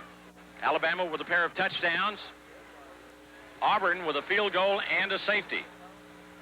But the Tigers really have misfired for the most part offensively here in the first half. White will go from the shotgun this time. He's got the double slot to the left. White stands at the 40 waiting for the snap. Takes it. Back to throw. Flags go down and they'll whistle the play dead. Flags were thrown just as the play developed, and they whistled it dead, and this may cost Auburn. It will. Auburn will be penalized for an infraction, maybe a procedure penalty. Let's see from Ron Gilbert. Ball before the snap. Full start. Left tackle. Offense. 5-yard penalty. Still 3rd down. Clock starts on the snap. Wayne Gandy moved before the ball was snapped, and it's 3rd and 15 as the ball is moved back to the Alabama 40. 19 seconds now showing on the big scoreboard clock here at Jordan-Hare Stadium. Auburn trying to muster up some points of some description in the late stages of the first half. Moving into that strong wind.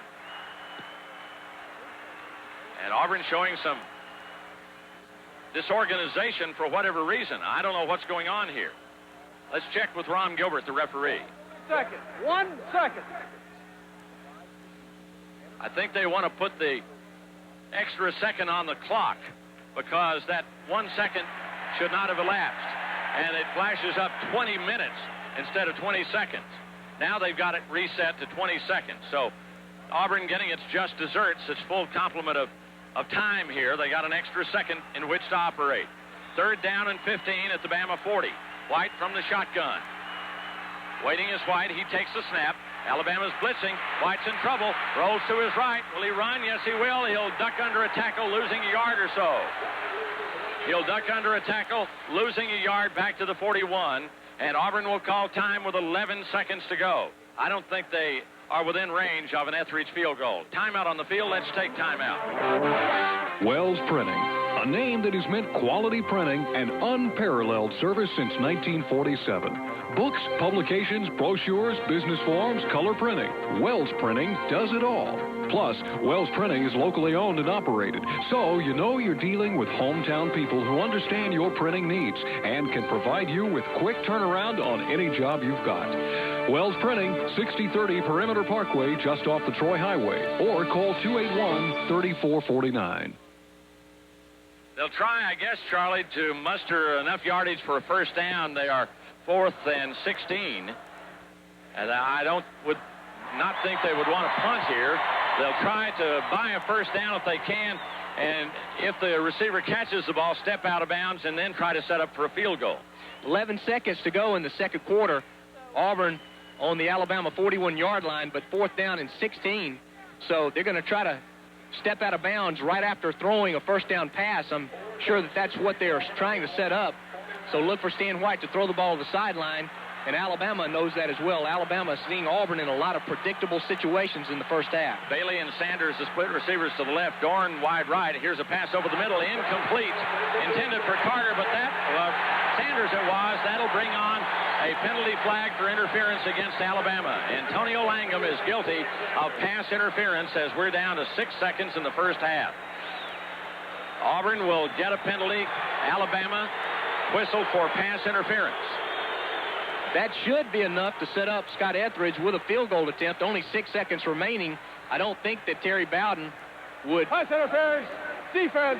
Loose ball. Spot to fall. First down. With a first down, I don't think that Terry Bowden is going to risk the play clock running out without at least getting a shot at the field goal. But let's see where the officials are spotting the ball. Well, they're going to spot it, Charlie, 10 yards from the spot of the infraction, moving it into the Bama 29. And we have 6 seconds left in the first half, and a timeout will be called by Auburn to discuss their options. Can they run one more play before they try a field goal? Timeout on the field. Auburn football continues in a moment. Have you heard about First Alabama's new collegiate checking? What's the deal? No monthly service charge. Your first check order is free. And the account was designed by college students just like us. Great, but I really need an ATM card. You get a free Right card, and there's no charge at Right Place banking machine. Okay, how much? Nothing the first year. If you have a parent who banks with First Alabama, and then a low annual fee. You'll even get a MasterCard or Visa if you qualify. Wow, with so much covered, collegiate checking sounds like just what I need. Check it out at any First Alabama bank. Member FDIC. Looks like Auburn is going to forego the field goal. They're going to keep possession of the ball and try to go for broke here, or at least move it closer, gambling that they will have an opportunity, if indeed they are able to run a play and complete a pass, that they would have enough time for a field goal try. But looks like they're going to go trips to the left. Big Ben. 3 wideouts to this near left side. 6 seconds to go. Shotgun attack for White, and he's going to put it up for grabs in the end zone. Big crowd down there. Tipped away by Alabama and incomplete. It was tipped by Willie Gaston, and that's the end of the first half. So Auburn tries the Big Ben pass, and it does not work. And Alabama takes a 14-5 lead to the dressing room. The Crimson Tide having the better of it in the opening half. Stand by. Our halftime show's coming up as Auburn football continues in a moment.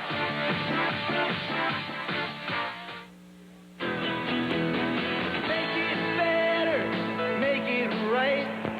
Settle for less, make it last all night. Make it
Bailey over on the far side, and here's Morrow on this near side.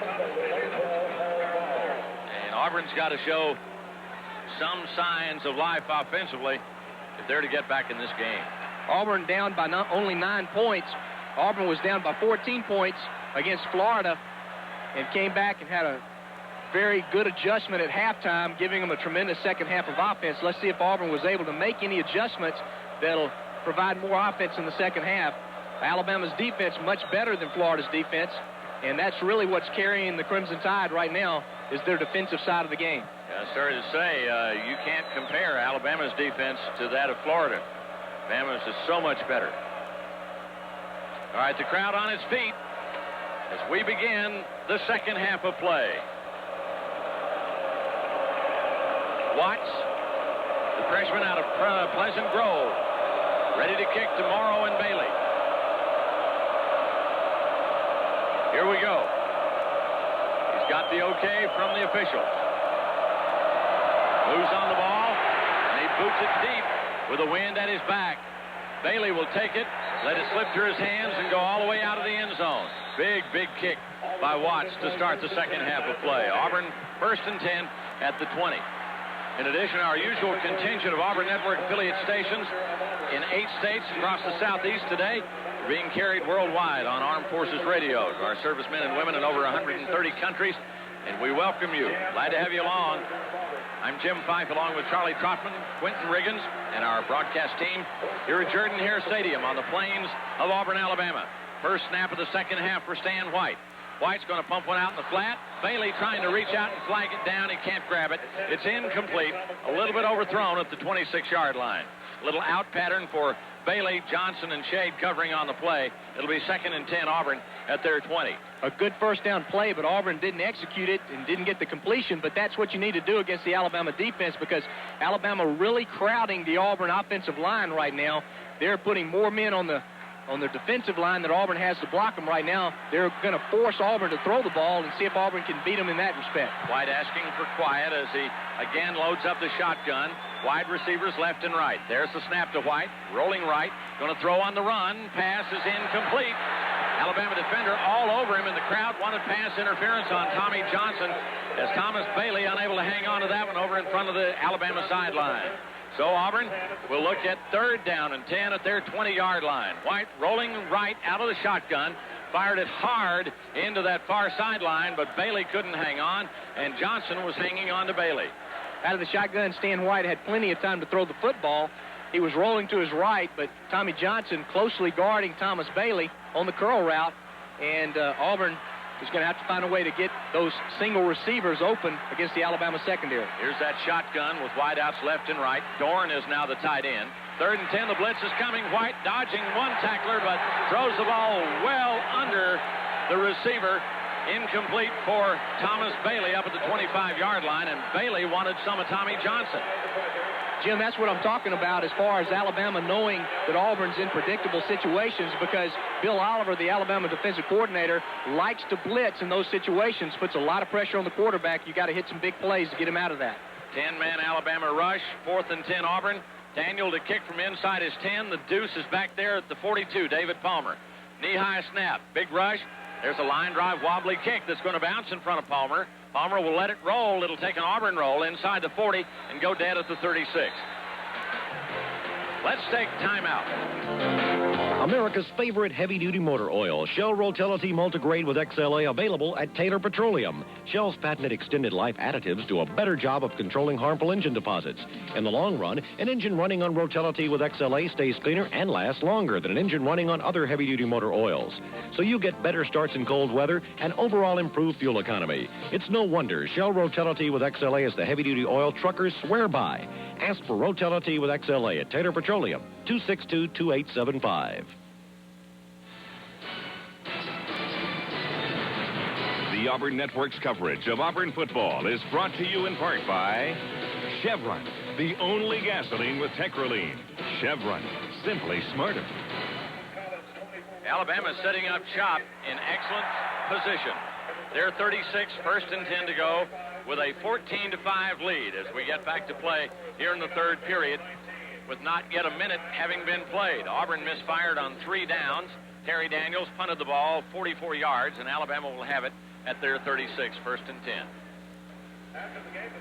Alabama's offense in the first half able to generate some big plays. The 63-yard reverse to Kevin Lee for the touchdown, and then Kevin Lee on a long post route was hit by Jay Barker in stride, got it deep into Auburn territory close to the end of the first half, and from there Chris Anderson took a toss sweep in.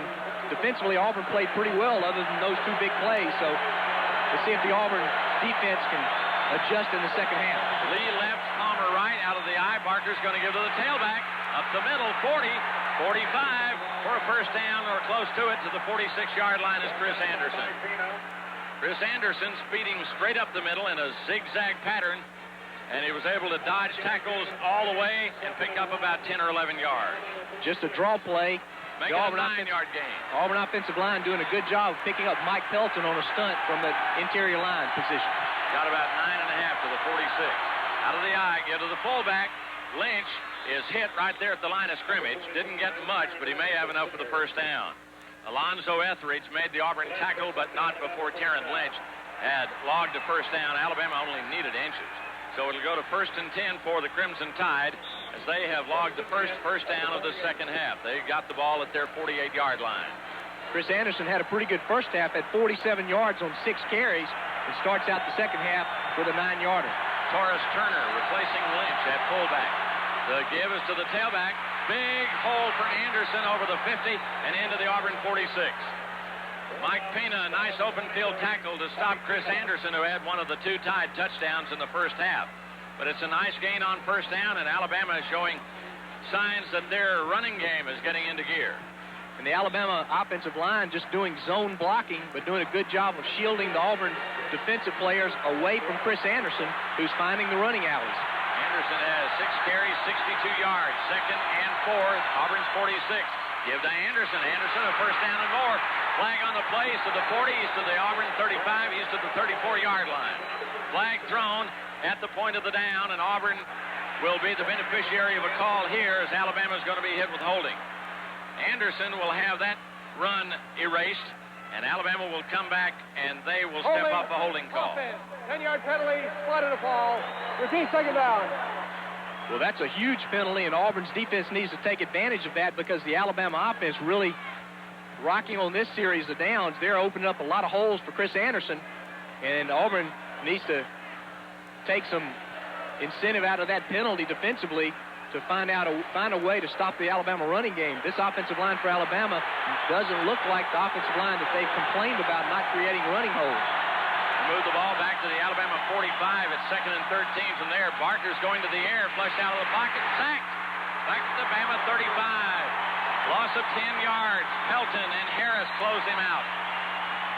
Big loss on the play as Jay Barker, who was sacked in the Bama end zone in the first half for a safety, is sacked this time by a great pass rush by Auburn. Great pass rush that time inside by Mike Pelton and outside by Willie Whitehead. They double-teamed Jay Barker, who looked like he had some time to throw the football, couldn't find an open receiver, and retreated back to his left, and a big loss for Alabama. Alabama's going to go trips to the right with one setback. Terrence Lynch, the fullback. 3 wide receivers on this near right side for Barker. 3rd down and very long. The pump fake by Barker, and they sack him again. This time it's Anthony Harris on a delayed blitz, dropping Jay Barker back inside the Alabama 30. Where it'll be 4th down and a half a mile. And Auburn's defense did what they needed to do. They took that penalty play that stopped Alabama and gave them a long yardage situation and put the Alabama offense in a predictable situation. Deal on 4th and 29 will punt it away, and there's another cannon shot, but this one is a low line drive that Bailey will field at his 26 and pick up a block. 35, he's at the 40, he's at midfield. Deal grabs him from behind and yanks him down at the Alabama 45. Brian Deal, the Bama punter. A 25-yard return by Thomas Bailey, and Auburn's in good shape. 1st and 10 in Bama land.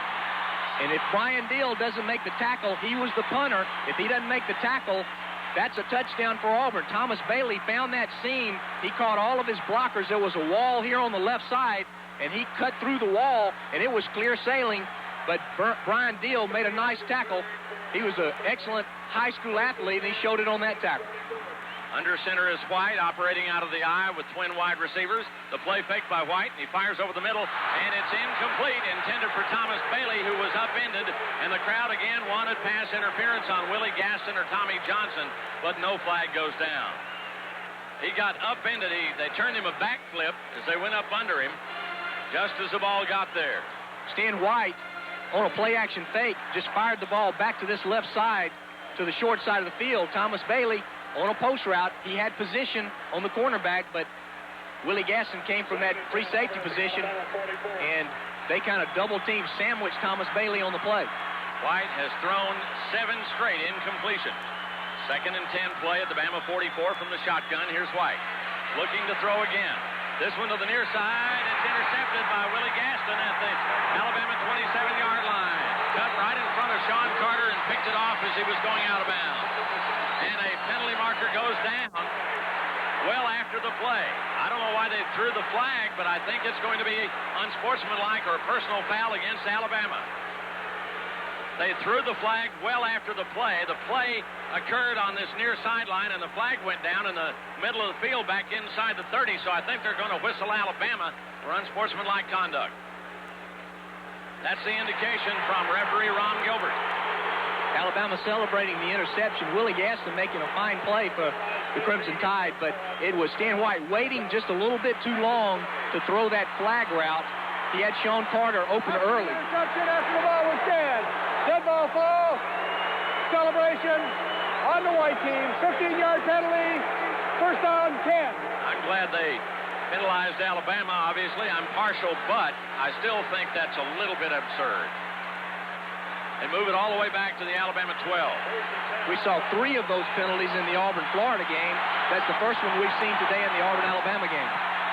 Make it the 13-yard line. 1st and 10 for Jay Barker in Alabama. Auburn rushing forward. Give to the tailback. Sherman Williams breaks 1 tackle, and he's out to the 15, to the 16-yard line.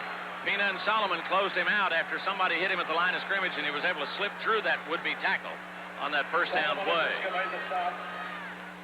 So, Sherman Williams picking up about 4 yards. It'll be 2nd and 6. Alabama's big fullback, Terrence Lynch, who's been blocking so well, left the ball game. He's being looked at by the Alabama trainers. Alabama 2nd down and 7. Wideouts left and right. Toss sweep to the tailback. Williams racing to this near side, and he's knocked out of bounds. Losing yardage on the play. A solid lick by Chris Schilling. Bumped him out of bounds back along the 15. No gain on the play, they say. Might have lost a yard back to the 16 as he stepped out of bounds along this near side. Well defense. Good pursuit by the Auburn defense that time. Outstanding team defense by Auburn on the toss sweep. Alabama's had some running room on that toss sweep, but not on that play. They ran it to the short side of the field, and Auburn had a lot of players running from the inside out, and it was Chris Schilling from the corner position that came up and really walloped Sherman Williams. Lead to the right of the short side, and David Palmer on the left flank. That's the wide side of the field. The ball at the right hash mark for Barker. 3rd down and 7 play for Barker. Looking, throwing, pass, caught, and then dropped by Lee, incomplete, up to the 26. Solid hit on the play by Chris Schilling, who's playing a good defensive game. Forced Kevin Lee to juggle that football. So Alabama's going to have to punt it away. And the Auburn defense trying its best to give the momentum back to the Auburn offense. Now the Auburn offense is going to have to take the lead, and they're going to have to make something happen. Alabama having to punt from its own 16-yard line here. Thomas Bailey standing back on the Auburn 45. Deal inside the 5, takes the snap, gets it away. Boy, there's another boomer away from Bailey. Bailey will have to chase that one down, picking it up inside his 20. Bailey looking for a block. Nothing to be found. He tries to pull away from a tackle across the 25 out to the 27. A 64-yard beauty. Auburn football continues in a moment. What happens when you crash test a car at 35 miles an hour? You get airbags, safer fuel tanks, child restraints. The testing conducted by the Insurance Institute for Highway Safety, co-founded by State Farm, helped make these and many other safety advances a reality. And State Farm has helped fund a new safety research center for the Institute, because we want to help make sure that the only accident you ever have is one you can walk away from. This message brought to you by State Farm and your local State Farm agents. Here's Auburn from their 27 on a first down play. Stan White, slot to the left. White's going to fake, rolling out, setting up, throwing. Sanders won't get that one. Triple team. Could have been intercepted by Antonio Langham. back at the 45-yard line. Johnson, Gaston, and Langham all with Frank Sanders. White throwing into coverage. 2nd and 10 at the Auburn 27. 9 minutes, 36 seconds left in the third period. Alabama 14 and Auburn 5. The Tigers yet to log a touchdown. They had a field goal and a safety in the first half, but their offense has not been able to get on track. Stan White has thrown 9 straight incompletions now. White with wideouts to the left and to the right. The backs are in the eye, Bostic and Richardson. White looks at a 5-man front. He's going to leave it with Bostic. Bostic tripped up at the line of scrimmage, but falls forward across the 30 to the 31. Bostic tripped up by James Gregory right at the line of scrimmage and then fell backwards up to his 31-yard line. Good second effort. Good second effort by James Bostic. He was hit at the line of scrimmage really by his own player, who he ran up really on the guard, bounced it to the outside, and got a nice 4-yard gain out of it. Auburn 3rd down and 6. Again, 3rd and long, 3rd and medium. That's the situation the Alabama defense is trying to keep Auburn's offense in. And White will operate again from the shotgun. Slot to the left side. 3rd and 6. White rolling to his left. Pump faking. Got some room. Going to carry it over the 30, the 35. Spinning away from tackle to the 40. Great move by Stan White up to the 41-yard line for a first down. Romansky Hall finally made the tackle, but White showing great 2nd and 3rd effort after he was hit along the 30. He was hit again at the 35, spun away and got about 5 more yards in a 1st and 10. Great job by Stan White of pulling it down and getting that first down. The quarterback, when he has his receivers covered, it's left up to the quarterback to find a way to get that first down, make a good play out of a bad play, and that's what Stan White did on that one. A first down to the 42. White's going to be up under center this time with Carter on the left and Gaucher wide to the right. Bostic the tailback, Richardson at full. Alabama with a 5-man front. The play fake to Bostic by White, and he shoots a pass. It's caught by Derek Dorn for a short gain, going out of bounds at the 46. Derek Dorn, the tight end, coming across to this left sideline and catching the ball just before he stepped out of bounds. Sam Shade covering on the play. It's a short gain of about 4 yards by Derek Dorn, and Auburn will be 2nd and 6 at their 46. Derek Dorn, the clock is stopped. More of the receiving tight end for Auburn. That's his 12th catch on the year. Auburn's other 2 tight ends, Andy Fuller and Jesse McCovery, only have 3 catches between them. Here's White, needing 6 for a first down. Stand up under center this time, out of the eyes. Going to give it to Reed McMillan, the fullback, and he stumbles across the 50 and falls into the Alabama 45. Jeremy Nunley tripped him up, but Reed McMillan had a big hole, big gap to run through, and he's got another Auburn first down. Reed McMillan broke the tackle of Jeremy Nunley, and he broke it enough to get the first down. Good forward momentum. Anytime a fullback is tackled, he likes to be tackled going toward the goal line, and that's what happened with Reed McMillan. Nice run up the middle. They say his knee on the ground at the Bama 46. Here's Bostic back in at the tailback. Richardson replacing McMillan at fullback. A play fake to Bostic by White, rolling to his right, setting up and firing. Pass caught by Sanders down at the Alabama 30-yard line. Another first down, a gain of 14 yards. Stan White zipping that one to his split receiver Frank Sanders out in the right flat. After a play-action fake, and Willie Anderson doing a good job on Andre Royal, not letting Andre Royal, who's been in the Auburn backfield all day, bother Stan White on the pass. Stan stood in there, stepped forward, and fired on the curl route in front of Antonio Langham to Frank Sanders. That's a nice catch and gain. First down Auburn on the Alabama 30. And for the first time in this entire game, you get the feeling that the Auburn offense is alive and well. At the 31-yard line, a first down play for Stan White. Wideouts, left and right. Eye set. Under center is White. He's going to give it to Bostic, looking to get outside, dragging a tackler with him for a couple of yards into the 29. Michael Rogers had hold of him and pulled him down from behind, but he got 2 yards to the 29. 2nd and 8 to go. Another nice tackle by Michael Rogers. The brother of Lamar Rogers, who starred here at Auburn. Michael Rogers decided to go to Alabama, but he made his second fine play coming from that inside linebacker position. Earlier in the game, made a fine tackle on Stephen Davis. Here's Thomas Bailey, split to this left side, the short side of the field, wide to the right of Sanders. 2nd and 8 play at the Bama 29. Backs in the eye set, Bostic dotting the eye. White taking the snap, short drop, pumps it, incomplete. Into this near sideline as he threw it behind Thomas Bailey. White hurried the throw. took a short drop of 2 steps and then threw into the boundary and threw it behind Thomas Bailey, who didn't really have much of a chance to catch it. So it goes to 3rd down and 8 at the Alabama 29. And Alabama changing personnel defensively, lifting a couple of linemen and a couple of backers and putting in an extra defensive back. Derek Dorn checking in for Auburn along with Ramon Malcolm. White operating from the shotgun this time with the slot formation to the right side. That's the wide side of the field. The ball at the near left hash mark. Stan White waiting for the snap. He's got it. Alabama's bringing everybody. They hit him. He's going down. Drew in desperation. Pass is incomplete. Could have been intercepted. Jeremy Nunley had hold of White, as did a couple of other Crimson Tide defenders. And White, I believe, is hurt on the play. Yes, he is. Stan White shaken up on the play. They had him twisted around and pulled him down from behind just as he was throwing the football.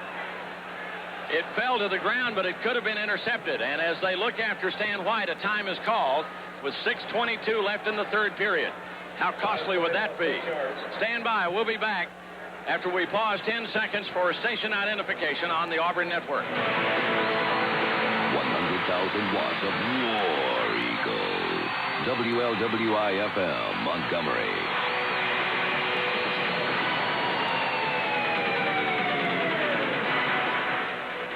Jim Fife, Charlie Trotman, Quentin Riggins back here at Jordan-Hare Stadium. A hush has fallen over the crowd as Stan White is being looked after by the Auburn trainers. They are helping him to his feet. We may not see Stan White again today.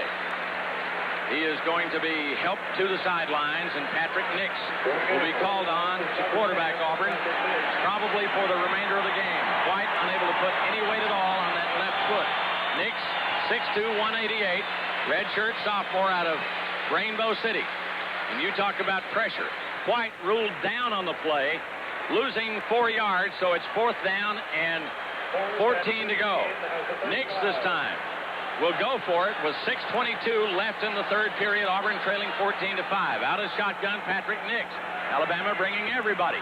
Nix is going to float one for Sanders. Sanders, oh, he caught it at the 2, and he dived in. Touchdown, Auburn! Touchdown, Auburn! Oh, my goodness! Sanders went up over Tommy Johnson or Antonio Langham. He caught the ball at the 2. How he held it, I don't know, but he dived into the end zone, and Auburn's right back at the thick of it with a backup quarterback. Trailing 14-11, a 39-yard pass play. Patrick Nix to Frank Sanders. Well, you can't get more predictable than 4th and 16, and all the Alabama defensive coaches knew exactly what Auburn needed to do. They were going to put the ball up in the air. Patrick Nix lofted a gorgeous pass down this near sideline, and Frank Sanders, who's been Auburn's big play man all year long, does it again over Tommy Johnson.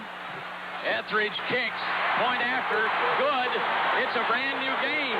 Alabama 14, Auburn 12, 6:09 left in the 3rd period. Let's take time out. Submitted for your consideration. The average evening. Nothing to do, nowhere to go, dull. So boring you're near coma. Then you remember the running, the cheering, the excitement, the winning. And you get there as fast as you can, because there's nothing in town that wins this fast. And you want yours now. Greyhound Racing. Come and get it at Victory Lane. Racing daily except Sunday at exit 22 on I-85 at Shorter, Alabama. Admission 19 and over. War Eagle. Paul Ellen back at Auburn Network Control, checking the Dixie Crystal Sugar scoreboard. It's gotten quiet in South Bend, Indiana. They play midway in the 3rd quarter, and Boston College leads Notre Dame 31-14. Huge upset brewing there. Let's go back to Jim and Charlie at Jordan-Hare for the kickoff. Right now, the crowd is on its feet. The Alabama folks are a little Boy, what a veteran brilliant catch by Stan. And touchdown. Quarterback diving into the end zone by Frank Sanders. He and the defender were step for step down this near boundary, and Nix threw a beautiful pass and hit him. He climbed the ladder, got way up there, came down at the 2, and just made a dive into the end zone. Officially a 35-yard pass and run. 14-12, Bama by a deuce. As Auburn prepares to kick, and keep in mind Auburn will have the wind in the 4th quarter. 6:09 to go in the 3rd. Karkoska kicks a knuckleball that's going to roll out of bounds inside the 20 along the 18, as they were obviously kicking away from David Palmer that time. He kicked it and hooked it on the ground.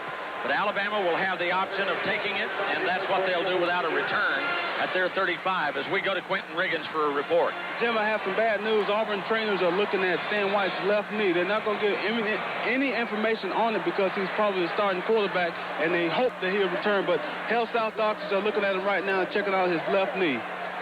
I don't think you'll see Stan again today, and that's really too bad. I hope it's nothing serious because he was lined up to play in a lot of the postseason All-Star games, and the pros really like Stan White. That would be terrible. But Nix came in with one snap, brought Auburn right back into the thick of it. The Auburn players urging the fans to respond in kind. Barker out of the eye is going to give it to the tailback, and they bottle him up and really slam him down hard. Chris Anderson, Jason Miska, Terry Solomon from linebacker met him headgear to headgear after a short gain to about the 36. Well, the Auburn offense responded to Auburn's defense getting them the ball back. Now the defense has got to reassert itself. On the touchdown pass, Tommy Johnson, who was covering Frank Sanders, is 5'10". Frank Sanders 6'2", and just out jumped Tommy Johnson for the ball. 2 yards on first down, backs the split. Receiver split for Barker, needing 8 yards. Throwing Palmer, diving catch, but he'll be a yard short of the first down up at the 44. Throwing out in that far left flat, David Palmer making a dive, and let's see if they put the ball down. Wait a minute, Alabama's being penalized. Nullify the play, flag down. They may get Bama on a holding call. Back at the line of scrimmage, a flag was thrown, and we didn't see the penalty flag go down. But Alabama is retreating, and that will take away the pass to Palmer. Offense, 10-yard penalty, spotted the ball, repeat second down. Alabama heavily penalized today. 10 penalties for 107 yards, including that 10-yarder from the point of the infraction back to the Tide 21, where it's 2nd and 24 to go.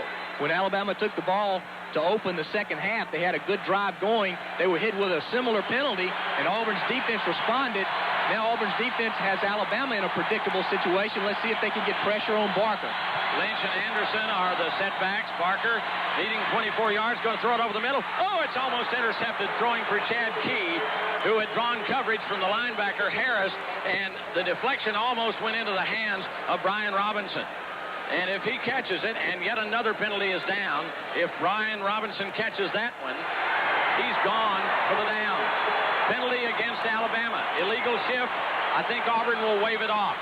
It's going to be a long yardage situation for the Tide. I don't know that Auburn would take this penalty. No, they'll wave it off. Let's get the call from Ron Gilbert. Illegal shift. Offense. Motion land went before the rest of the team was set. Penalty declined.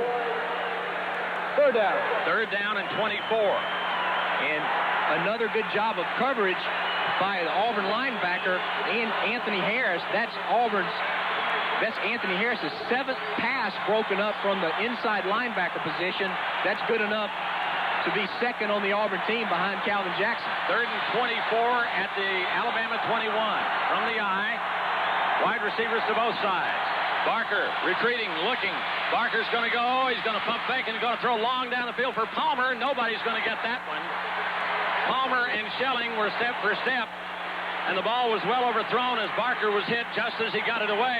And again, Alabama forced a punt on third, make that 4th and 24 from their 21. Now, Alabama's punter, Brian Deal, his long punt of the year was only 63 yards. He's already got a 64 and a 68-yarder, and again, he's punting with the wind. We have 4:53 in the third quarter. This time he shanked it. It's a wobbly kick, and it's going to bounce at Auburn's 40-yard line and roll laterally where the Tide will down it right there. Auburn football continues in a moment. You're driving home, adding it all up. Mortgage.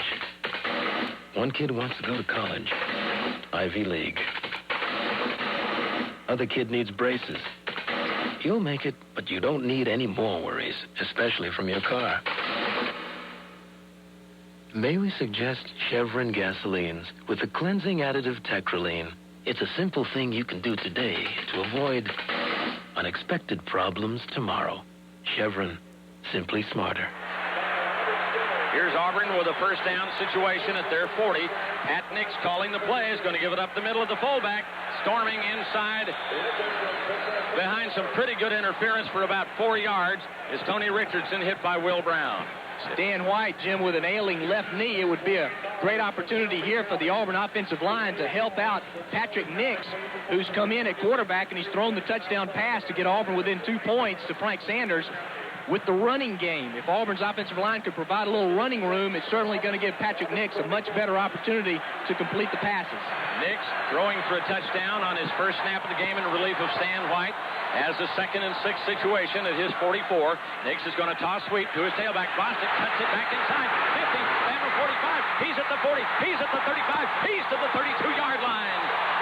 Antonio Langham, the last man who had a chance, grabbed his ankle. That's a gain of 24 yards and a first down. And Auburn is cooking now. And that's the momentum that the Auburn offensive line can provide this Auburn team, because Auburn's defense is certainly playing a much better and sounder game here in the second half.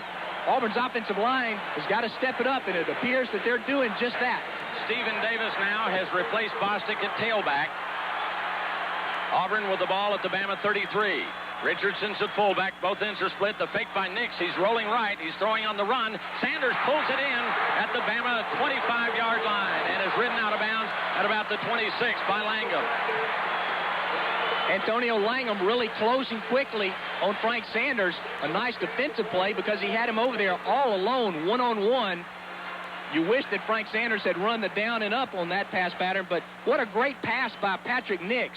Nice play fake on the toss sweep, came out on the naked bootleg, and a great pass. Showing no ill effects, no nerves at all, nerves of steel if anything. Patrick Nix off the bench, stone cold, came in relief of Stan White. 2nd and 4. He's going to give it to the fullback, Richardson. Richardson slams in at right guard and cuts it to the outside, inside the 25 to the 24. Let's go to Quentin. Quentin? Jim, we have better news. Stan has a sprained left knee. They're icing it down. He's definitely out for the ball game, but at least his career has a chance to go on after this game. That is good news indeed. Richardson got a couple of yards into the Bama 24, and Auburn will need 1 yard for a first down. Bostic and Reed McMillan are the setbacks this time, and hurrying in with a play from the sideline is Frank Sanders along with tight end Derek Dorn. Auburn 3rd down and a yard and a half. They are 4 of 11 on 3rd down. Auburn's going to have to hurry to get this one off. And Nix is going to wisely call time before the play clock runs down. 2:19 in the 3rd period. Alabama 14 and Auburn 12. Stand by. Auburn football continues in a moment. Won't you make it better? Make it right. Don't settle for less. Make it last all night. Make it a Bud Light.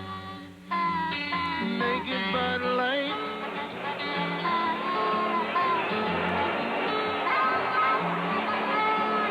Never fills you up, never lets you down. Make it a Bud Light. Make it Bud Light. Anheuser-Busch, St. Louis, Missouri. Paul Ellen back at Auburn Network Control, checking the Dixie Crystal Sugar scoreboard. The race for the Rose Bowl getting complicated. Ohio State lost big. UCLA now leads Southern Cal 14-0 in the 2nd quarter. And Wisconsin leading Illinois 7-0 as they play in the 2nd quarter.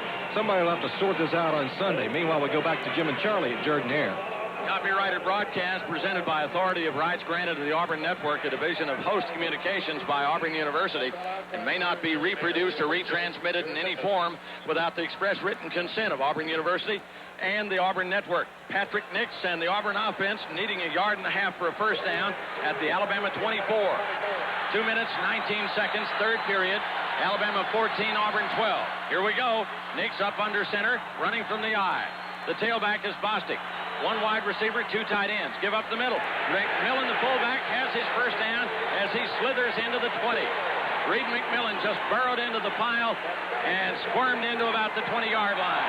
Good job by Shannon Robic and an outstanding job by Jason Taylor, the right guard. Jason Taylor completely dominated his man at the point of attack and allowed that running crease for Reed McMillan to get the first down. Auburn set up now on the Alabama 21 with a 2-point lead, 14-12.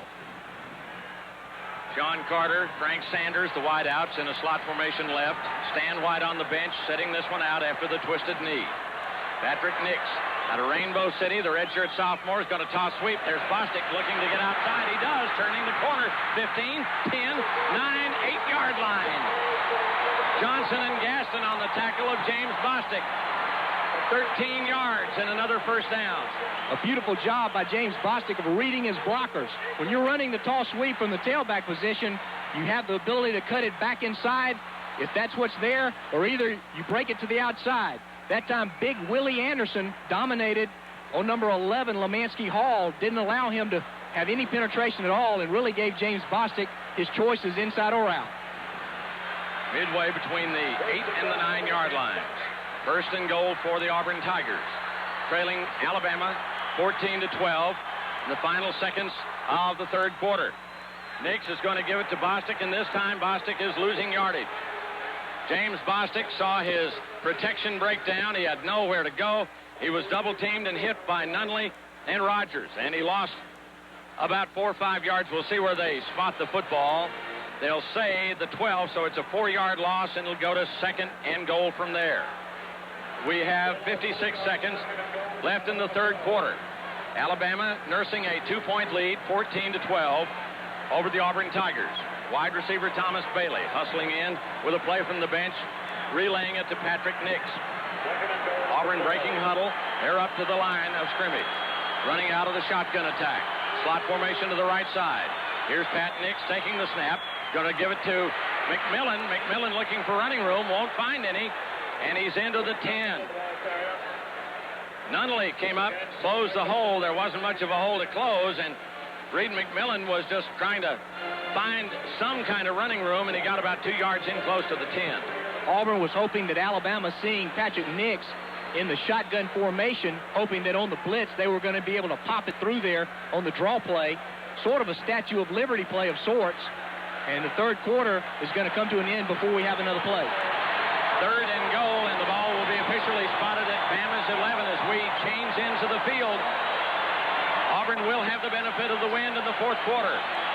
Alabama 14, Auburn 12. Auburn football continues in a moment. Alabama Power. Are you an energy expert? Why, yes. My heating system is on its last leg. Would a heat pump save me money? Yes, ma'am. A heat pump saves you money winter and summer. But I hear they're not as warm as my system. Oh, staying warm is no problem with a heat pump. It just works differently than other systems. A heat pump provides constant, comfortable temperatures, not sudden blasts of hot, dry air and noise. That works for me. I'm glad I got the facts. Don't be fooled by a lot of hot air. Call the energy experts at Alabama Power, and let's talk heat pumps. National Car Rental reminds you that the late fall and early winter season is a traveling time of year. There are those holiday excursions planned for Thanksgiving and Christmas weekends. And, of course, those very special trips you may have planned to the big football bowl games. During this season, National offers economical weekend rates at all participating locations. Call your National Car Rental agent today and let him work out the details for your next trip. Remember, at National, they feature GM cars like the '94 Chevrolet Lumina. Auburn at the Alabama 11-yard line, third and goal to go. The ball lined up on that left hash mark for Patrick Nix, the Rainbow City sophomore, in relief of Stan White, who threw a touchdown pass on his first snap of the ball game to Frank Sanders to bring Auburn back to within 2 points at 14-12. The ninth play of the drive coming up. Auburn has talked it over as they move into the shadows here at Jordan-Hare Stadium, cast by that south end zone. Down to our right, Shannon Robique is the first man up to the line of scrimmage. Nix is asking for quiet. He steps up under center, has him in the I formation. Wide receivers to both sides. Nix is going to give up the middle. It's Bostic, and he's cut down at the 9. Bostic cut to the outside, and Lemansky Hall did a great job of reaching out and grabbing James Bostic. You know, that Alabama defense is very, very quick. And Lemansky Hall came from the other side of the line of scrimmage. He came from Pat Nix' right side. James Bostic broke it back to the left. That's going to set up a Scott Etheridge field goal, and he came very close to popping it through there for the touchdown. Etheridge had a field goal in the first half. This will be 26 yards out of the hold of Sean Carter. The ball at the left hash mark. Etheridge having to shield his eyes from the sun. Sets up, waiting for the snap from Brinsfield. There's the snap, the spot, the kick is away. This kick is good. And Auburn leads 15-14. Etheridge from 26 yards has given Auburn the lead for the first time here in the second half. Auburn football continues in a moment.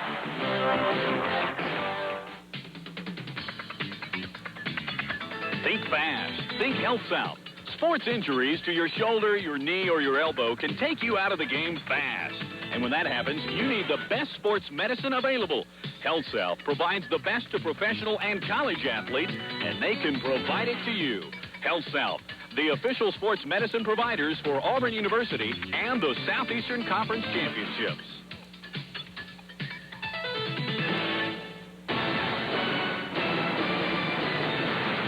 The Auburn Network's coverage of Auburn football is brought to you in part by First Alabama Bank in Northport, Thomasville, and hometowns throughout the state. First Alabama Bank has the strength you can count on. Checking the Dixie Crystal Sugar scoreboard. Tough day for top-ranked teams. West Virginia leading number 3 Miami 3-0. Boston College leads number 1 Notre Dame 31-17 in the third. Now let's go back for the kickoff. Jim and Charlie, Jordan Hare. Karkoska ready to kick to David Palmer, is back in safety along with Todrick Malone. Palmer on the far side and Malone on his near side. Karkoska has the wind at his back, and the wind blows the ball off the tee. Rather gusty wind down there. It's been blowing in the same direction all day, and Auburn's got the benefit of it here in the fourth quarter. We have 14-14 left in the game. Auburn 15 and Alabama 14. Good example of how strong that wind is Brian Deal, the Alabama punter, has 2 punts on the day longer, and the ball is just falling down again. He's going to have to reset it. Brian Deal has 2 punts longer in this one ball game than his longest punt in any of the 10 previous games. His longest was 63 yards. He's kicked them all with the wind, and he has a 68 and a 64-yarder. Let's see if Auburn can take advantage of this wind that will be at their backs in the fourth quarter. Chris Schelling holds the ball on the tee for Brian Karkoska. There's the boot. It's a high kick. It's a short kick. 5-yard line for Palmer. Straight up the middle of the field and is bouncing off one tackle at the 20, sidestepping a man, gets out to the 22, 23, and they close him out. He bounced off a tackler and veered to the outside. Harold Morrow got the first hit on him, but you got to stay with him to get him down. Out to the 22 where it's 1st and 10 Alabama. Boy, Harold Morrow really gave him a good shot, but I tell you, it takes a lot to bring down number 2, David Palmer. He's got an uncanny sense of balance. Now the Auburn defense, with Alabama starting on its own 22-yard line, has an opportunity to give Auburn the ball back in good field position. Palmer and Lee are the wideouts to the right and left, respectively. The ball at the left hash mark. Barker from the eye is going to throw this near boundary to Lee. At the 26-yard line, they wrestle him down. Kevin Lee, who had the 63-yard reverse for a touchdown in the first half, hit hard by Schelling and Solomon. And they're saying Kevin Lee is hurt. Brian Robinson, the Auburn free safety, is motioning to the Alabama trainers to come out on the field. You know, they doubled him back, Charlie. He was hit, and he doubled back his leg underneath him, and he's in obvious pain and discomfort. He was hit by 3 or 4 Tigers, and they bent him backwards, and he fell back with his knee crumpled up under him. And he is in a great deal of pain, no question about it. I hope he's okay. Of all of the Alabama weapons, Kevin Lee has been the most lethal today for Alabama. A 63-yard touchdown on a reverse, and also a nice pass reception on a long post route from Jay Barker to set up their second score. But he is down on the field, and the Alabama trainers are looking at him. They're helping him up now. And let's see if he's putting much weight on that. He is putting some weight on that left knee. I think we'll see him back. He's able to walk, but he does have a gimp. But I think we'll see him back in this ball game. Kevin Lee is a gamer. He's one of the guys, and some of the rhetoric going on before the game during this week said that the only way that he wouldn't be out there is if he had a broken leg. And he obviously does not have a broken leg. We'll probably see number 37 back. He's limping visibly, but he is able to put weight on that right leg. That was scary. Second down, and about 4 to go. The ball at the Alabama 27. Here's Barker from the eye, up the middle. Anderson stutter steps to the 30. Got a couple of yards on the play as Randy Hart was there to make the first hit. Alabama will be 3rd down and 2 near their 30-yard line.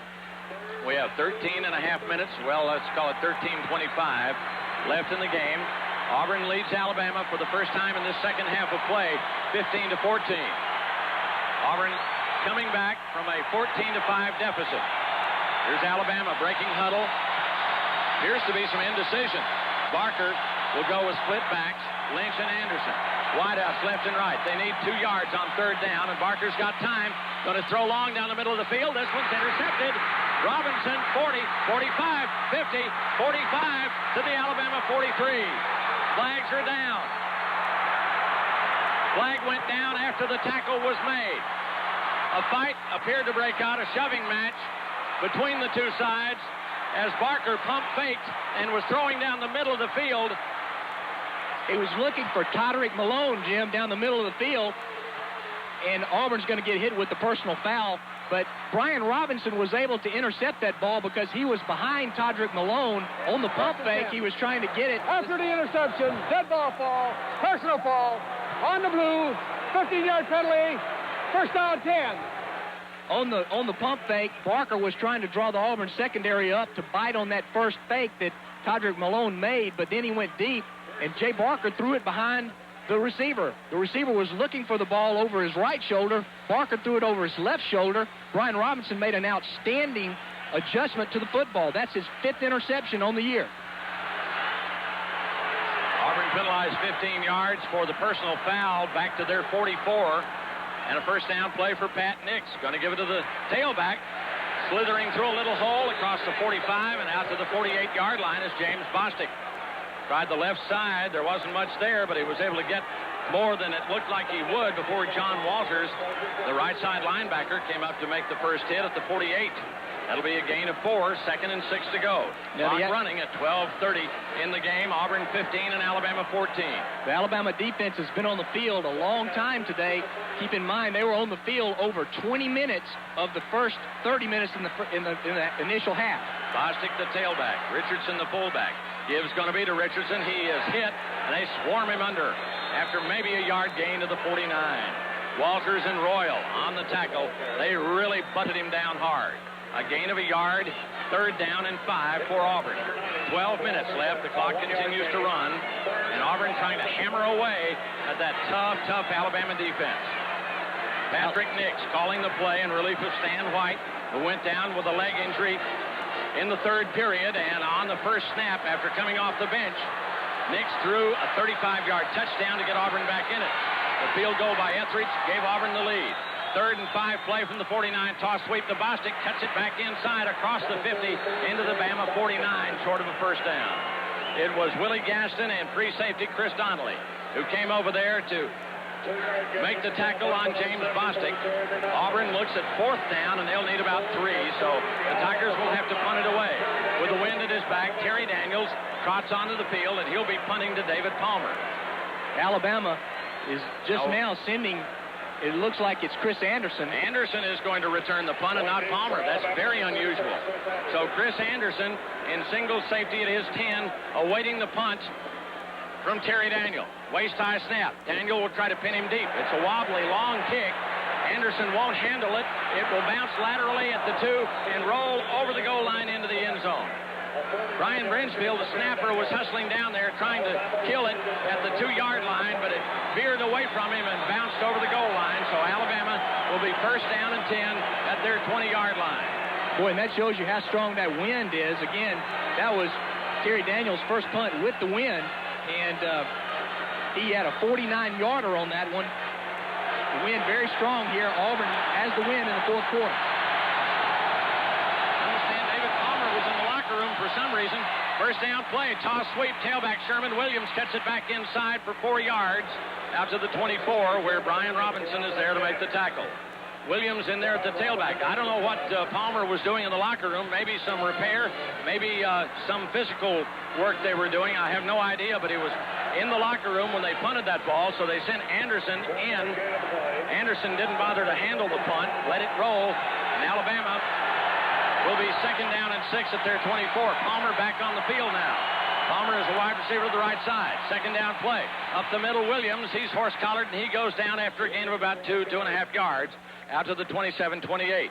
Chris Schelling making the first hit on Sherman Williams. The clock running at 10 minutes in the game, and Auburn leading Alabama 15-14 here at Jordan-Hare Stadium. The last time Alabama had the football, Jay Barker threw the interception to Brian Robinson. On the year, Barker has 5 interceptions coming into the game, now 6, only 4 touchdown passes. David Palmer right, Chad Key left. The ball midway between the hash marks. Auburn's got the blitz on. Toss sweep. Sherman Williams hitting the backfield. Keeps fighting ahead, and he's up close to a first down at the 30. Let's see if he's got it. He is down right squarely on the 30-yard line, which is what they had to have for the first down. Calvin Jackson on the tackle. Somebody hit him behind the line, but Williams showed good strength as he kept those legs turning, and they'll put him down a half a yard short, or less than a half a yard short, of a first down at the 29.5, and Alabama's going to go for it. Mike Pina hit him first, but he couldn't contain him. Williams did a good job, showed great effort. Williams is lifted from the Alabama backfield on this fourth down and a half a yard play. And they'll go with a pair of fullbacks, Lynch and Turner, and two tight ends. Barker's going to give it to Lynch, up and over, did not make it. He didn't make it. They stopped him a yard short. They stopped him. They stopped him. Auburn's got it. Folks, Auburn's got the ball at the Alabama 29. Who was it? Miska and Whitehead. Miska and Whitehead went under, and Lynch tried to hurdle him, and he couldn't get over. Barker reversed out, gave the ball to Terrence Lynch over right guard, and a host of Auburn players, everybody in there, 8 or 9 of the Auburn 11 defenders in there, and has Auburn made some unbelievable fourth down stops on this season, Jim. Remember the Vanderbilt game. It preserved the victory in Nashville, and Auburn now has an opportunity up by 1 point. 15-14 Auburn, 8 minutes, 55 seconds remaining. Auburn has the ball first and 10 on the Alabama 29.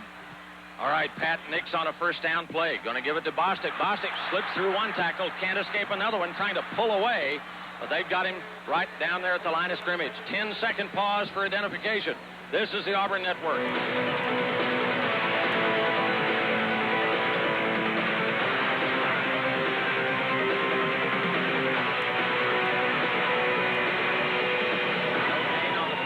Play, 2nd and 10. A good job by Lemansky Hall and Willie Gaston for Alabama defensively. 2nd and 10 at the Bama 29. Auburn having stopped Alabama on a 4th down and inches play inside the Tide 30. Pat Nix running from the shotgun. Clock running at 8:14. Out of the shotgun, he's got time, and he floats one over the middle to Richardson. Sidesteps one man, 25. Richardson pulls in to the Alabama 20. Tony Richardson hit by Tommy Johnson and stopped at the Bama 20-yard line, about a yard and a half short of a first down. Tony Richardson started out on the left side, acted like he was going to block, came back across the center space, and Patrick Nix in the shotgun took the ball, just waited for him to get open, made a nice short pass to him, and then he picked up some good blocking by the rest of his Auburn teammates and got close to the first down. Auburn 3rd and 1 on the Alabama 20. Sanders to the left of the wide side of the field. Here is Sean Carter to this near side, or the short side. Under center is Nix, needing a yard and a half on the sneak. I believe he's got it to the 19. Very close, but I think he's got it, depending on the spot of the ball. Nix taking the snap and hitting quick up the middle behind, blocking by Shannon Robic to center, and guards Taylor and Anderson. Is it going to be the first down? They haven't signaled. I think they're going to call in the chain gang from across the way. Auburn got a good surge on that play, and Patrick Nix just following his center, Shannon Robic, and big Jason Taylor in there at the tight guard position. It'll be 1st and 10 or 3rd and inches. Quentin Riggins, you got a beat on this? Jim, even if Auburn is short here, I'll go for it because Alabama's defensive line is tired. Nunley and Brown, they have the hands on their hip. The linebackers dragging. They're tired, and the offensive line in the fourth quarter we talked about prior to the game.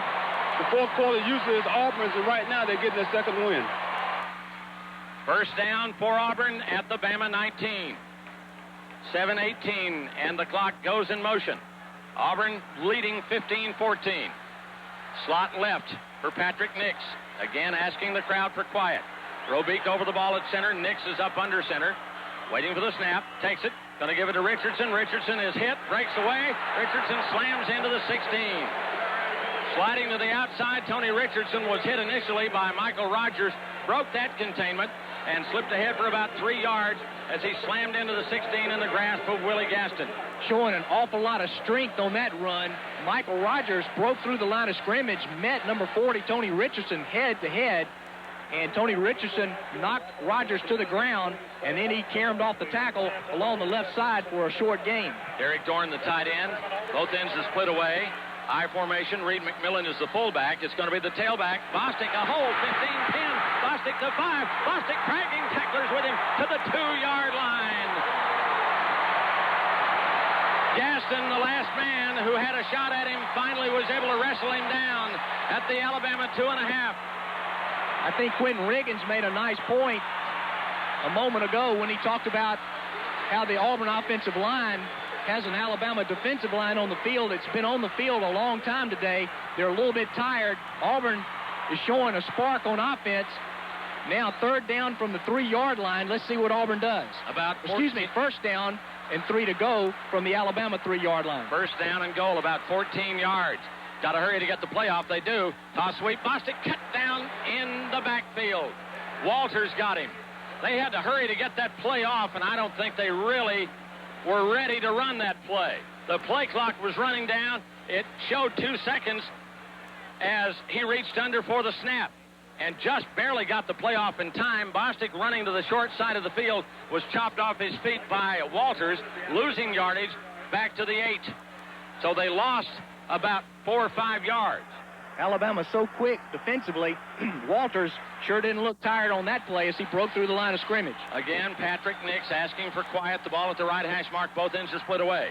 Out of the I set. This is Bostic. Bostic up the middle, crashing into the 5-yard line. Straight up the gut, James Bostic, dragged down by Nunley and Gaston. But you're right, Charlie. Alabama's defense has been on the field a long time here in the second half. They're beginning to show a little wear and tear, and understandably so. Auburn now looks at 3rd down and goal at the Alabama 5 as we are just inside of 5 minutes in the ball game. Auburn leads Alabama 15-14 here at Jordan-Hare Stadium, and here's a crucial play. Nix begging the crowd to be quiet. Both ends are split. The ball 2.5 yards in from this near right hash mark. Out of the I set, Patrick Nix leaves it with a fullback, and into the 1.5 yard line is Tony Richardson. Do you kick or do you go? Do you kick or do you go? You kick.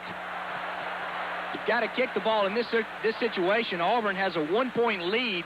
With a field goal, Auburn would have the 4-point lead. Alabama would then have to score a touchdown and would not be able to win the ball game with a field goal. So we've got 4 minutes, 17 seconds and running. Scott Etheridge setting up for his second short field goal attempt of the day. 19-yard try. Actually, he had 2 short kicks in the first half. Slide angle back to the left for Scott. Sean Carter's the holder. Kneeling at the 9. The snap. Dropped it. Carter racing to the outside. Carter running, looking. Will he score? No, he's down at the 1. Running to the wide side of the field was Sean Carter. As the snap was bobbled, he got up and raced to that wide side. Alabama was able to stop him. Nose end at the goal line. Lemansky Hall made the tackle. Sean Carter, a wide receiver by trade and one of the best holders in the business, was racing to get outside and turn that corner. Alabama had hold of him, and they were dragging him down. He was trying to back up into the end zone, but they got him down literally at the goal line. I'm talking the ball was nose end at the goal line, and Alabama will take over there. That is a major break for the Alabama offense. Now Jay Barker with the ball into his own goal line. The last time he was in that position on about the 4-yard line, he threw out of his end zone. Let's see what Alabama decides to do. Well, the entire Alabama team is lined up in the end zone. They're that close to the goal line. 3:51 to go. Barker will throw. He's in trouble. Passes over the middle. Too low for Chad Key and incomplete up at the 16. Good rush by Mike Pelton, who put a lot of heat on Jay Barker. 2nd and 10. Inside the Alabama 1 with 3:44 to go and the clock stopped. Auburn 15, Alabama 14. Mike Pelton with great pressure against Jay Barker, but Jay Barker floated to his right in the end zone, but he short-hopped it out to Chad Key. That crowd in the end zone down to the south, right behind Barker, making as much noise as you ever heard. Palmer and Malone are the wideouts. High formation in the backfield. Again, Barker out of the play fake, going to throw down the middle. Palmer caught it falling down at the 24-yard line. Somebody tipped it at the line of scrimmage. It barely got to him, and Palmer had to fall down catching the ball. Schelling was with him on the play. That's a 24-yard gain and a first down. Alabama staying alive. Jay Barker threw what he would not call a very good pass. It was an awful pass. The only way that David Palmer was able to catch it was to fall to the ground in front of Chris Schelling. Out of the eye, Palmer with some breathing room now on a first down play. Palmer looking to the side and throwing, and it's an incompleted pass, but have they got a flag on Schelling? Yes, they do. Auburn guilty of pass interference. Schelling and Jackson were both there. Schelling and Robinson were both there, and they rule that Schelling is guilty of the pass interference call. We have 3:23 left to play. Auburn 15 and Alabama 14. It's been an old-fashioned slugfest here at Jordan-Hare Stadium today. And the call, pass interference against Auburn from the spot of the infraction. And Alabama has been bailed out of a big, big hole. Let's get the call from Ron Gilbert. Pass interference, defense, offense ball, spot to fall, first down. Moving the ball up to the 36-yard line. So Alabama's got another set of downs. Palmer to the right, and here is Malone to the left, or the wide side of the field. Backs are offset in the eye behind Barker. It's going to be Terrence Lynch, and he is hit from behind, and he's dropped right there in his tracks by Jason Miska. Miska went low and grabbed him by the ankles, and he went down right there at the line of scrimmage, the 36-yard line for no gain.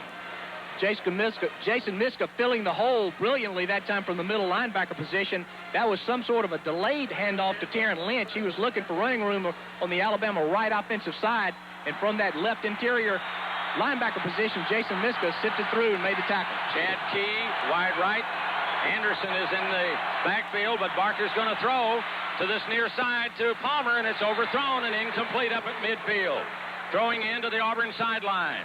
Mike Pina was covering on the play as Palmer went crashing into the Auburn bench along with Pina, but the play misfires, and Alabama's third down and 10 at its 36. 15-14 Auburn, 2:45 to play.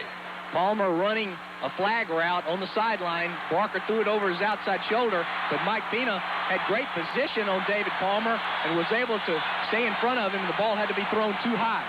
Palmer and Malone will be the wide receivers. Palmer to the wide side or the left. The ball at the right hash mark. Malone split to the right. Backs are in the eye. Anderson the tailback. Lynch the fullback. Play fake by Barker. Barker's in trouble. Barker is hit. Through it. And it is dropped by Anderson at the 40-yard line. Incomplete. He was in the open field. He had the defender beaten. Barker was able to dodge and duck and scramble away from Randy Hart and throw on the run. And he hit Anderson over the shoulder. Anderson dropped the ball as he had the step on Terry Solomon. Fourth down play for Alabama, needing 10 yards from their 36 with 2:39 to play. If Auburn can hold them here, you've got to like the Tigers' chances. Jay Barker with all the noise in the world. Motion by Chris Anderson to the short side of the field, slot formation to the left. Barker to throw. Barker's going long for Todrick Malone. Ball is intercepted down at the Auburn 30-yard line. It was Del McGee. Del McGee on the interception. Alabama throwing the pass interception. Auburn's got the football. 15-14, they lead with 2:32 to go.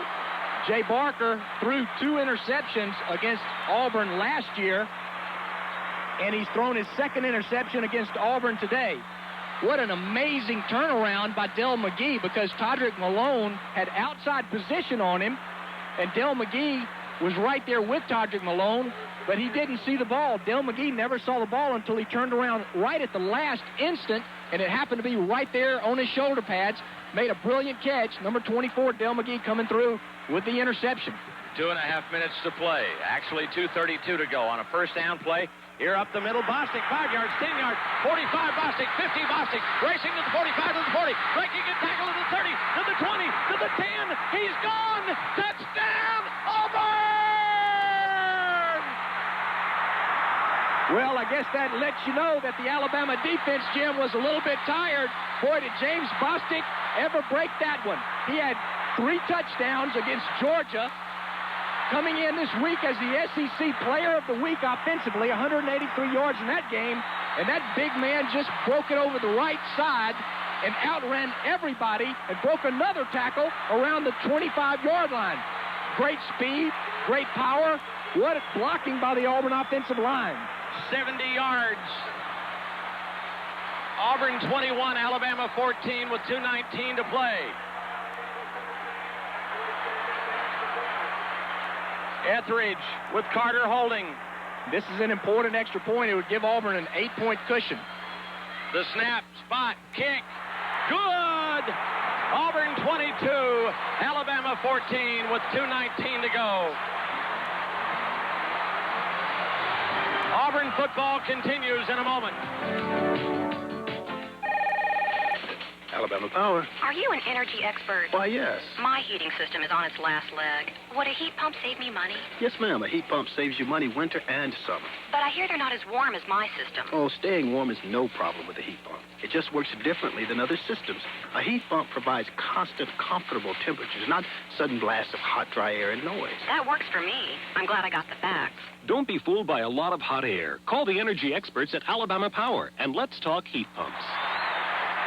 Alabama might be down, but they're not out. Not by any means. That play, using only about 20 seconds of the clock, 70-yard burst by Bostic. He's gone over 100 yards again today. Auburn stretches the lead to 8. They have pitched a shutout thus far in the second half as Alabama led 14-5 at the intermission. And really it looked very, very bleak for Auburn starting this second half of play. But the adjustments were made, and Auburn has forged ahead. Palmer and Malone are deep for Alabama, awaiting the kick from Brian Karkoska. Jim, I'm not sure what the Auburn offensive line coaches Rick Trickett did, but they made a wonderful adjustment at halftime. Auburn's had a lot more running room in the second half. The kick to Palmer at the 6, over on the far side to the 10, out to the 20. Sidesteps a man, gets up across the 25, and down he goes there. They've got him contained at the 28. Looked like he might be getting away there for a minute. He broke one tackle after they hit him around the 20. And you just cannot give him any breathing room. Now the Alabama offense has 2 minutes and 12 seconds in the fourth quarter remaining. They're down by 8 points. Auburn defensively knows what Alabama's going to do now. 2 minutes and 12 seconds is enough time for Alabama to run a few plays, a few draws, but Auburn's got Alabama in a predictable situation. Barker backs her split, slot left, 2 wide receivers, retreating to throw. Barker looking, and he's going long down the field. Can't get it. That's Todrick Malone at the Auburn 30, and he had the step. Ryan Robinson defending, Chris Schelling defending, and they sort of look at each other like, wow, that was close. And indeed it was. If Barker hooks up with Malone, he's gone for the score. Well, Todrick Malone just has unbelievable speed, and you could tell it on that play because he was breaking away from Brian Robinson and Chris Schelling. On the year, he's caught 6 passes, 2 of them for touchdowns, so a third of his receptions for touchdowns. He averages almost 40 yards per reception. That was an averted disaster. 2nd and 10 at the Bama 27. That same formation, the pro set. Barker to throw. Barker hit. Barker's going down. A sack back at the 26. Willie Whitehead, Anthony Harris shedding blockers and dropping him for a yard loss to the 26-yard line. 3rd down and 11 now at the Bama 26, and the clock is moving at 1:45 to go. Now, Alabama has 3 timeouts. Gene Stalling is choosing not to use one. Quick snap to Barker. Flags are down all over the place. Barker throws over the middle. Chad Key catches it. Key at the 30. Key racing to the sideline, steps out of bounds at the 40, but there are 3-4 flags all over the field, and they may have them for too many men on the field. I don't think Willie Whitehead was able to get off the field in time, and that will cost Auburn with 1.5 minutes to go. Illegal substitution on the defense. Penalty decline. First down. So Alabama will not take the penalty. They will take the play instead, which was a gain of about 13, 14 yards up to the 40-yard line and keep this drive alive, trailing 22-14 with 1:30 to play.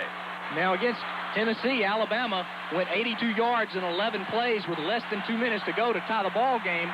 Auburn knows that. Auburn's got to to be up to the challenge here. Freshman Marcel West, a speedy wideout, is in now on this left flank as Barker on the first down play is going to throw. He is hit just as he got it away, and he is down. Barker was hit very hard, and he is shaken up on the play. Damon Primus unloaded on Jay Barker. Jim, Jay Barker's left knee is injured, and I mean, that is not a good-looking injury. It's a serious injury to Jay Barker, unfortunately. Writhing in pain. Both quarterbacks now, Stan White suffering an injury to his left knee, and now Jay Barker with 1:24 remaining in the fourth quarter. Alabama trailing Auburn 22-14. Barker, being sacked while he's trying to throw the ball, injures his left knee. The Alabama trainers are right by where the little X on the field is at the 35-yard line where the kickoffs take place. But you know what that means. If Barker goes out, that means the deuce goes to the quarterback spot, and we know how dangerous he is. Gene Stallings has walked out on the field as they look after Jay Barker. He was hit just as he got that ball away and twisted his body in such a way that his leg crumpled underneath him. Damon Primus on top of him as they crashed to the ground, and Barker came up screaming, writhing in pain. Let's hope that young man's okay. You talk about a quality individual. Jay Barker is just a marvelous young man, and hopefully he'll be okay, but I don't think we'll see any more of him today. He is actually going to be carried off the field. He is literally being carried off the field by a couple of his teammates. And that means, I would think, that Alabama will use... Well, there's a big decision to be made, Jim, because Coach Gene Stallings has David Palmer, who is very dangerous at the quarterback position, but he is admittedly not the passer that Brian Bergdorf or either Freddie Kitchens would be. So let's see who Alabama decides to send into the ball game. And at this point in the ball game, it is Brian Bergdorf. Bergdorf comes in, used sparingly this year. He's out of Cedartown, Georgia, redshirt sophomore, 6'2" and 190. They want to run him at quarterback so they can have the added threat of Palmer as a wide receiver. Palmer's in the slot. They're in a double wing with one running back, a 2nd and 10 play. Penalty marker down. Pass is caught. Short gain up to the 44-yard line by Todrick Malone, but flags are down back at the line of scrimmage. Terry Solomon hit him and drove him back. 1:18 to go, and they're going to penalize Alabama. And they got Alabama's left tackle, or left guard, I should say, John Clay, number 59. We saw here on the monitor, he had one of the Auburn linemen with his left hand, and he was pulling him to the ground because he was falling himself to the ground. The official on this side saw it, and they flagged Alabama again. Alabama has had an incredible number of penalties here today. The offense having a lot of... on the line of scrimmage, on the white team, 5-yard penalty. Repeat, 2nd down, timeout white. So there you have it. They didn't get him on the hold. Didn't get him on the hold. Got him on procedure, and that penalizes, that takes away the 4 or 5-yard pass play and tacks on a 5-yard penalty back to the Bama 35, where it'll be 2nd and 15 from there. We have 1:18 to go. I don't think we're ever going to get this game over. 22-14 Auburn. Auburn football continues in a moment. There's no better compliment to football on a brisk fall day than a cup of Red Diamond coffee. Red Diamond uses only the finest 100% Arabica coffee beans, selected from the richest coffee regions of the world. Red Diamond's special roast and blend process creates a rich, consistent cup of coffee, time after time. And since Red Diamond is roasted here in the South, you can always count on a fresh cup of coffee. Red Diamond Coffee, the official coffee of the Auburn Tigers. We're down to 1:18 to play. Auburn 22, Alabama 14. What a marvelous comeback by this Auburn team in the second half. Auburn was down and appeared to be out at halftime, trailing 14-5. Their offense could muster nothing. But they have come storming back, and they've taken the lead away from Alabama and dominated second half play. 2nd and 15 at Alabama's 35. 1:18 to play for Bergdorf. Bergdorf chased out of the pocket. They sack him back at the 30-yard line. It was Walker and Harris who got Bergdorf, Brian Bergdorf, going down for a loss of about 4.5 yards. It'll be 3rd down and the better part of 20 to go. Alabama calling time with 1:05 to play. Bergdorf going over to talk strategy with Gene Stallings and the offensive staff. 1:05 to go. Auburn 22, Alabama 14 as we check in with Auburn Network Control. Jim, it could be huge for Auburn jumping in the polls. Ohio State already lost to Michigan by 28. West Virginia leading Miami 3-0 late first half. Boston College up 13 on Notre Dame with 7 minutes to go in that football game. This could be very huge for the Auburn Tigers. That's all from the Dixie Crystal Sugar scoreboard. And now back to Jordan Hare. Auburn needs to hang on for 2 more plays. 3rd down and 20 with 1:05 left. They're up 22-14. Brian Bergdorf on the year has been sacked 10 times. That's the 11th time the backup quarterback for Alabama has been sacked. He's got a 19-yard first down attempt coming here on 3rd down. Trips to the left. 1 setback. Bergdorf wants to pass. He's got time, and his pass is tipped away and almost intercepted by Chris Schelling. David Palmer, the intended receiver, or was it Chad Key? Palmer had fallen down at the 45-yard line. Schelling got a hand on it, but he couldn't control, and it now moves to 4th down and a better part of 20 for Alabama, just across their 30 with exactly 60 ticks on the clock.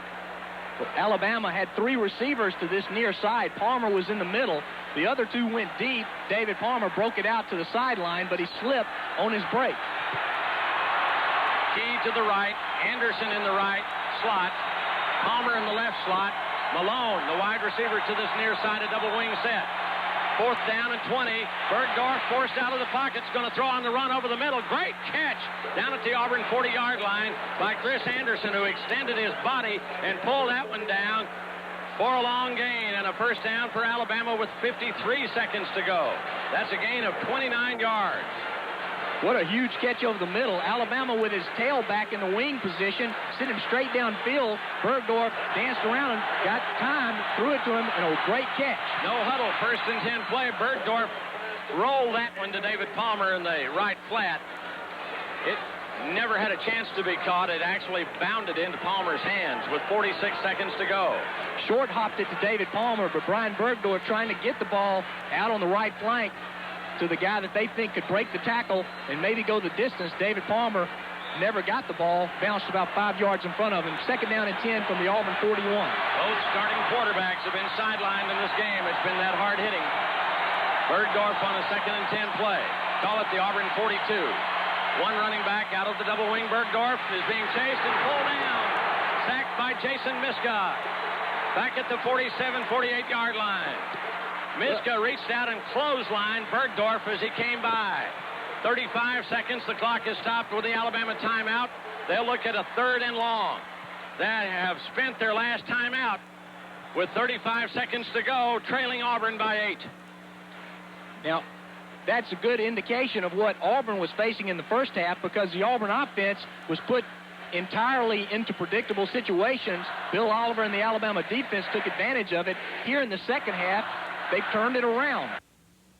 Over on the Alabama sideline. 35 seconds. The clock will run after the snap of the ball.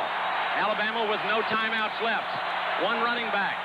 Slot to the left. 1 wide receiver to the right. Bergdorf retreating, looking to throw. Bergdorf's going to launch a long one to Todrick Malone. It is knocked down, almost intercepted by Calvin Jackson at the Auburn 10. Jackson had his hands on the ball and tried an over-the-shoulder interception.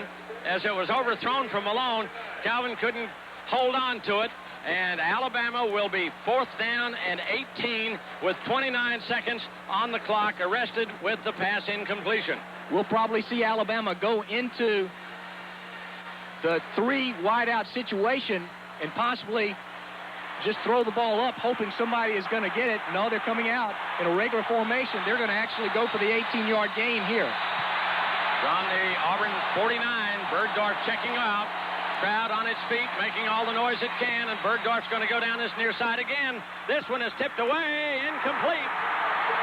On 4th and 18, that'll do it. Malone, the intended receiver, coverage by Calvin Jackson again, and you can let the celebrating start. 21 seconds to go. All Auburn has to do is snap the football as we go down to Quentin Riggins. Q-Man, what do you got, baby? Jim, as this wall down here. The fans are screaming crazy. On that last defensive series, Wayne Hall knew that Alabama's offensive coordinator was going to go to the deuce. So what they did, they moved the linebackers, inside linebackers, out the middle and put them on the deuce just to bang them and knock them out so he couldn't throw to him. So he had to go to an alternate receiver. And what an unbelievable job of coverage on the last two attempts. Brian Bergdorf going deep down the left sideline both plays against Calvin Jackson. Calvin Jackson almost intercepts one, and then he knocks the other one to Todrick Malone away. He is a great cover man for Auburn. Nick's taking the snap and falling to the ground, and this one's over, folks. Clock is running down. The final seconds. Let's let the crowd count them down for us.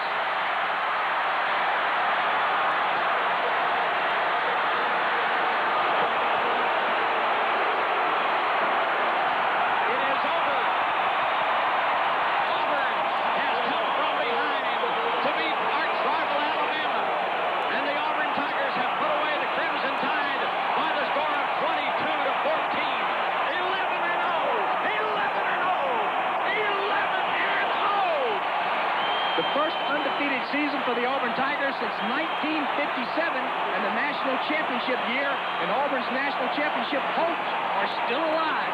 Auburn football continues in a moment. Federal Land Bank Associations of Alabama, specialists in rural real estate financing. Your local Federal Land Bank Association has been serving rural Alabama for over 75 years. Long-term financing and